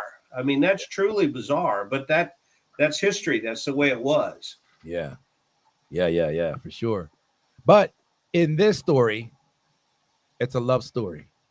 There's a bit of bittersweet love and passion happening. And by the way, you'll understand that as one love group dies, we jump to the time loop, you'll understand that there's a correlation and you'll see it. Now, remember, keep in mind, look for me, I will find you. Just keep that in mind. You're going to start seeing that popping up all over the place, and it's going to start to come together. I really wish I could speed read and just fast forward to get to, but no, we're going to continue to do this.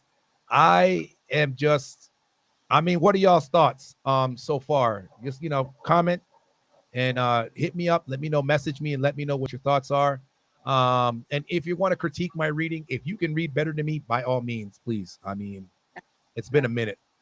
You know what I mean? But I love reading. You know what I'm saying? I love reading out loud. I love telling the story. I'm hoping to capture and captivate the moments so that you guys can get into the stories. And I like to, add a few things just to kind of add whatever. But that's just me in the readings. But yeah, like I said, this is a wonderful story. And with the way the world's going today, we could use a good bedtime story. People just need a good bedtime story. Get the fire going, get the rain happening in the background with the candlelight. Oh yeah, I'm a hopeless romantic. I started to take my shirt off, and then I was like, did I shave my chest hairs? So I'm sexy. Hello? Doug thinks I'm sexy. Thank you, Doug. Is that wax on, wax off? I know where you live, girl. All I can say is I got gas. Read the first sentence, just the first sentence of the next chapter. I'm going to see your request and I'm going to raise your request. No. You got to give us a teaser. Why does it always got to come back to that, Doug, in my Darby voice? You got to let us know what's going to happen next week. You Americans can kiss my arse. I am not reading the entry. I am not reading the entry to chapter 5. I'm not doing it, and you can't make me. And nobody can make me do it. All right, let's read the entry to chapter 5. And you know what? In fact, I like that idea because I think we did that the entry of chapter 3. We did it last week. Yes. Yeah. So yeah, let's keep that up. Let's see. Chapter 5, July 16, the year 1850, Atlantic Ocean. Ship's rules required that all steerage passengers be out of bed and dressed by 7 o'clock a.m. With just 2 toilets in each section, one in either end. The lines were long and the weight was sometimes unbearable. I mean, you can't balance yourself over the side. I'm over the side. All right, so we see that next week we're going to be back. Wait a minute. We're going to be back on the ship. Wait a minute. I'm working on something, and it ain't number 1. I'm working on morning oatmeal. Okay, now that we know me so well, Doug is like, man, Mo, you're ruining my story. Sorry. All right, sorry, Doug. I'm just excited. I just get really excited. Okay, sometimes unbearable, and women and children were allowed to go first. Well, you're only supposed to read one sentence. So did you read I a whole paragraph? I just read the paragraph because it was just a cute little paragraph that was Okay, just well there. then read the last two sentences backwards so that we can take that out of our minds. Huh? What did you just do? What, you see what he just did there? Now I'm done. I'm Read baffled. the last two sentences backwards. That way it'll erase it from what we just heard. First, go to a loud word, children and women unbearable. Sometimes was wait, and the long word lines and the end either at one section each in toilets to just with. Now you know how a dyslexic feels. I become True. dyslexic, Doug. True. I can still drive, and I've got gas, and I'll get to Canyon Lake where you're at. Will you? Well, I'm gonna talk to Monica on the side and get her to go to your front door and prevent you from driving over here. You would do no such thing, Doug. You take that back. Women How could do you? not come last. Dunkirk. Women do not come last. I am losing friends here all of a sudden. What's happening? I'm losing friends. And before my very eyes, my kids, I got a kid back here. My kid's listening to this. No, I tell you, last. Mo, you are one upstanding individual. I appreciate it. Yes, I will agree with that. I wish other people felt that way. But that's another 1,000-year love story to write for Doug. Yeah. This one, I'll make it easier for you, Doug. It's actually a 15-year love story, but we'll just say that. Okay. Well, I've enjoyed the reading tonight, and I look forward to next week. Yes. Tune in next time. Story time live with me and guests. Hopefully, Monica will be able to join us again. It was lovely to have you. Thank you to Miss JoJo Salinas and her husband, Michael. Thank you to everybody that has tuned in. My man, Cameron Brown, and everybody that's tuned in. My man, Art by Nation, Jamaica in the building. My girl, Artsy, was in the building. Let me see who else was here. My boy, Luciano was in the building. Who else we got? Jenny Less Secret was in here. Hilltop Jeezy joined. Yo, shout out to everybody that's joining. We're slowly growing and becoming a family, and that's what I want.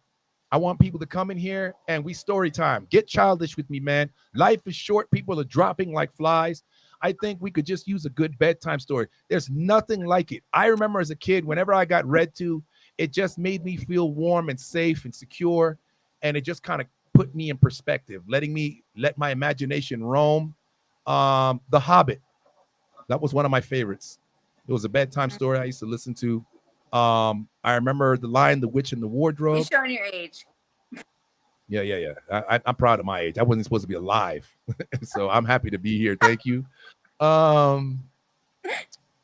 So thank you to everybody that's tuned in. Miss Monica Sears Escobar of the Colombian variety. So yes, she is related to the cartels. So y'all better watch it. Are you Colombian? Monica, are you Hispanic? I'm sorry? I'm Hispanic. I can't hear all of a sudden. I'm sorry. I'm Hispanic. Okay, I was thinking he was saying you're Colombian. The reason I was asking is because in this series, there is a scene in Colombia. Okay, you're jumping ahead. Well, I'm just saying. I mean, no spoilers. I was going to say if she's Colombian, then she'll say, "Oh, I'll look forward." This is all over the world. This story travels through time all over the world, all over America, all across the world, different countries. Man, I'm telling you, man, I wish I could hurry up, but I can't. But we're gonna read. And if you guys like this more, I wouldn't mind doing this twice a week because I covered 2 chapters and we got so much in just 2 chapters, right? Can you imagine if we read more and more, and then we'd be able to, you know what I'm saying? Shoot, I'm happy to do it. Go ahead, Doug. What page are you on? So right now, chapter 5 has started on page 61. Okay. Yeah. Hey. Chapter 5. Yeah. We're on chapter 5. And so that's a little more than you read last week. Now we did have some interruptions because we, we're talking friends and so on. But I mean, that's pretty good progress, I think. Yeah. And we started late today again. That was my fault. I was handling barbecue. I was cooking, and I don't eat red meat. Like I don't eat red meat. Like I eat gray red meat. So there was that. Where's my barbecue? You come over and get a plate if you really want to. Hey, that's my line. I asked for that earlier. And she can actually come to the house and get a plate. She can actually come and get a plate. Closer. Well, get a little extra and eat it for me because it sounds really good. I got you. I had a crazy thought. She ate some of my cooking, and then she has to wait in that long line in the ship to use the bathroom. Oh my God! Because I made Spanish beans. Oh shit! You ain't gonna be laying with your head on Darby's chest comfortably tonight. Chocolate Wait, chip didn't cookies. you say women got to go first? Yes. Yeah, but that doesn't mean that there wasn't a long line of women and children. Remember, it was a lot. It was women and children. They got to go first, but you know, I got to skip you. I mean, it's nothing like a little. You know, what I'm saying. I'm just saying, little refried beans in your shorts in the line that might get you up there faster. I'm just saying. Okay. So I heard a joke before we leave. I got to leave y'all with a joke today. So not leave you with a joke, but I heard a joke about a guy that says, "Don't you find it funny how you think about stuff? You think differently when people get high?" He says, when he gets high, he goes in the kitchen and analyzes everything, right?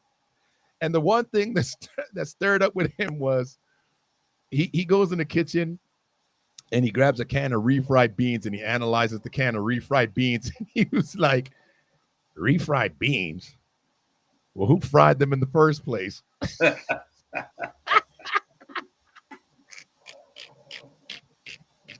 that's my joke. I'm funny. Ladies and gentlemen, thank y'all. That being said, it's time to say Loca Noche. Loca Noche. Buena noche. Buena suerte. Buena noches. Buenas noches. Locatates, chocolate and instant scamper, hacker skippers. And that's German for Guten Tag. Guten Tag. I said something. I know that one. Guten Tag. That's a word. Say it, Doug. Yeah, you just said good day. How is Tag day? Tag. T-A-G is day. How is that a day? Tag. You said good day. Guten Tag. So what's good night in Guten Abend. Stilling up? Guten Nacht is correct, but Guten Abend. Well, Guten Abend is afternoon. I'm sorry. I don't speak German. What's with this? You're German. What are you talking about? How about Dober Don and you're Hispanic. That's not even close. Do what? She's Hispanic talking about Buenas noches. That's not even close to Germany. But I'm French. I'm saying Buenas noches. Buenas noches. Mook says Buenas noches, Monica. Mook said Buenas noches to you. What'd you say to me? What did you call me? I'm coming to get my barbecue. Oh, she's coming to get her barbecue. Okay, come on. And when I wake up tomorrow, she can't see you. When I wake up Hi, Doug. Hi, Doug. And when I wake up tomorrow, it'll be Buenos Dias. Yeah, Buenos dias. So how do you say good morning in German, Doug? Guten Morgen. Morgen means morning? Morgen. Guten Morgen. Morgan. Yeah. That's dope. So anybody I know named Morgan, your name means morning. Morning in German. That's dope. And if I say tag, you're it. I just said day, you're it. In Croatian, I always get this mixed up, so I'm sure I'm saying it wrong. But in the morning, it's Dober Dan, D-O-B-R-O, Dober Dan. Afternoon is Dobra Dan, D-O-B-R-A Dan. Dober Dan and Dober Dan. And you taught me to work like Triskies or Kriskies. I may be switching those around. Well, Severtsky is crickets. Kriskies. Severtsky. Why do I keep calling it Kriskies? Severskis.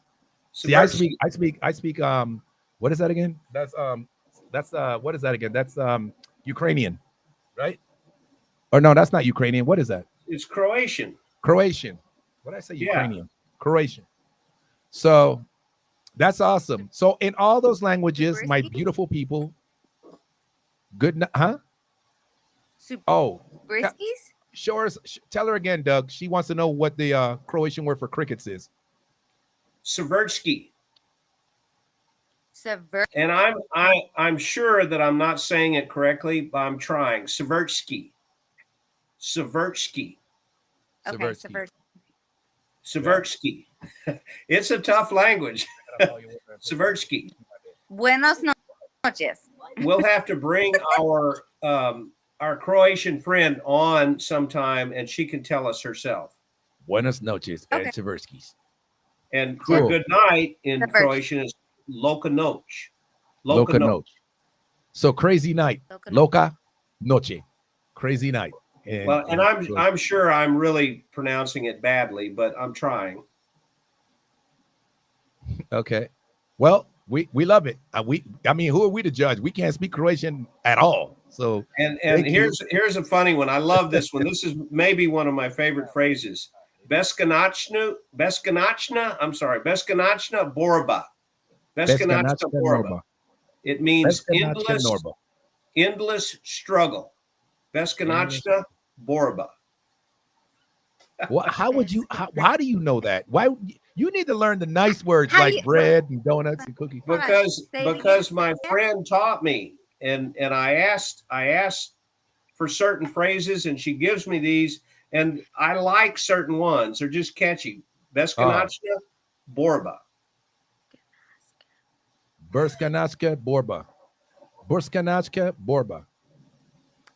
Yeah, endless struggle. So when you're having a fight with somebody, you can just put your hands up and say, Beskonačna borba, Beskonačna borba. Beskonačna borba is a struggle of itself. Just even trying to say the damn thing is an endless struggle. Like a V? Beskonačna like a B. Beskonačna.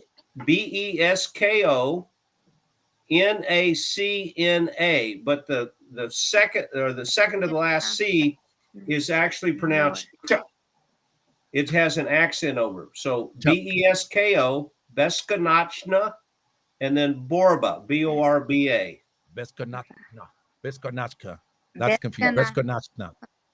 Beskonačna borba. Beskonačna borba. So if you're having your face trouble, actually graduated with the rest of your body, with the rest of your age, you would know that. Instead of looking if like you're having trouble with your kids, grade. Your kids are acting up or whatever, you can say Beskonačna borba, endless struggle. I need to say that right now. Yes, I need that one. Beskonačna. And then you could cuss somebody out and don't even know that you're just saying, hey, man, I'm going through an endless struggle. What you call me? Beskonačna snorba. That's right. And if you really want to get fancy, you can say ne razumiem beskonačnu borbu. So it changes the ending. Ne razumiem beskonačnu borbu. I can see how that can be misconstrued. Beskonačnu. What the? Yeah, that's what I'm saying. I meant that. I don't understand the endless struggle. Yeah. I'm not in the context that I'm using it. Krisky. You know what I'm saying? I'd be like, kiss my Kriskies. What the? Mo? Did you know you said kiss your crickets? Unless you speak to somebody that speaks Croatian. You got it now? Can you pronounce it? Say it. Exactly. Beskonačna Nova. If you can't say it, no barbecue for you. It's a B. Borba. Borba. Borba.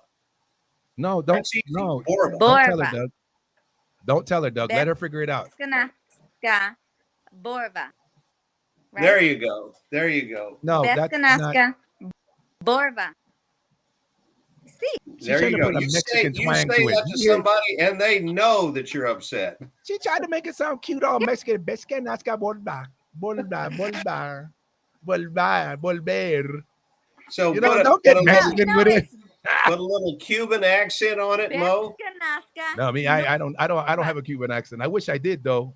I wish I had a Cuban accent. Let me tell you something. I felt at home when I was in Miami because when I was around them, I started speaking more Spanish, and I just looking at myself, where the hell is this stuff coming from? And then I came back and I was like, whoa, I was speaking Spanish in Miami. But when I sit in Texas, I'm like, I was speaking Spanish in Miami. That's crazy. Like I was, it was so different. Use it. Yeah. It's crazy. And they speak fast and they break the words down. I thought Puerto Ricans and Dominicans spoke fast, but Cubans, they say things a little bit different. The slang's a little bit different. But yeah, it's Pesca Nazca Nova. Borba with a B. Borba with a B. Bored, like boring. Like boring. Borba. Okay, let's break it down. Besko, Besko, Besko, Nachna, like nacho cheese, Nachna. Besko. Nachna. Borba. Besko. Oh, he's saying Borba.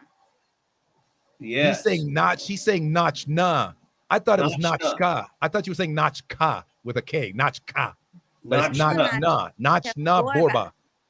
Borba. Besko. Besko Nachna Borba. Besko Nachka Borba. You ought to hear it. You ought to hear it when it's spoken by a native Croatian. I mean, it's like, whoa! Your mind goes, this doesn't seem right. Doug was way off. Beshkanashka, what are you trying to say? But anyway, all that said, my dear people, it was wonderful having you guys here. I am joined by my man, Mr. Guest. Tip your hat to the people. Nice having him on board. Guest. There you go. And Miss Monica Sears Escobar Kanashka Borba. There you go. You got it. Hey, that was pretty good. Thank you very much. Shout out to all my people that tuned in. Michael Salinas, Jolene Salinas. Shout out to their movement out there. My man Cameron Brown. It's good to see you and hear from you again, my boy. I miss you. Shout out to Hilltop Jeezy. Shout out to Art by Nation in Jamaica. All my people who tuned in. Artsy, my girl Artsy in there. Shout out to my girl. Let's see who else did I have on here? I had shout out to Luciano and shout out to Janelle. Shout out to Spacey Stacy. What up? Shout out to Has HDZ Harclay. The puppy. What's up, Gracie? And then Miss Barry Swirl. Shout out to my girl, Miss Barry Swirl. All the people that's tuned in to Story Time here with your man, it's Story Time Live Tuesday night, 7 p.m. with my man, guest, and anybody that wants to join in, come on in. Let's get to reading. Get childish with me. Let's read a bedtime story. The world could use it, man. Kind of get back into our humanity, into our being. And signing off, man. I thank you, Bo. You did a great job. I got a dog that wants to go outside, so we've been on the podcast long enough. Yes. All right. We'll see y'all. I'll see you guys next Tuesday. And everybody tuning in, go get a shirt from HonestThinkingShirts.com. That's the company that's sponsoring this show. HonestThinkingShirts.com. Go to so it's www.honestThinkingshirts.com and go buy some merch. Show your support. I'm wearing merch. Doug, guest is wearing merch. Monica, you have Honest Thinking shirt somewhere. We need to get you an Honest Thinking shirt. Yeah, no, we're not doing that. We're not doing Austin Fire Department. Sorry. But check it out, man. Thank y'all to everybody that's been in here, man. I love y'all. We'll see y'all on the next one. And yeah, I can't wait to find out what this love story does for us. Look for me. I will find you. Book 1, Chapter 5. Tune in with us, man. We're happy to have you. We'll see y'all on the next one. Signing off. Havala. Havala. That's thank you. Havala. Havala. Havala. That's an easy one too. It took me 2 years to learn it. All right. We are signing off, y'all. Nice to meet you, Monica. And she'll be on next one. You'll be on next one, won't you? Okay. As long as you try. That's cool. I try. We'll see you guys. Bye, y'all.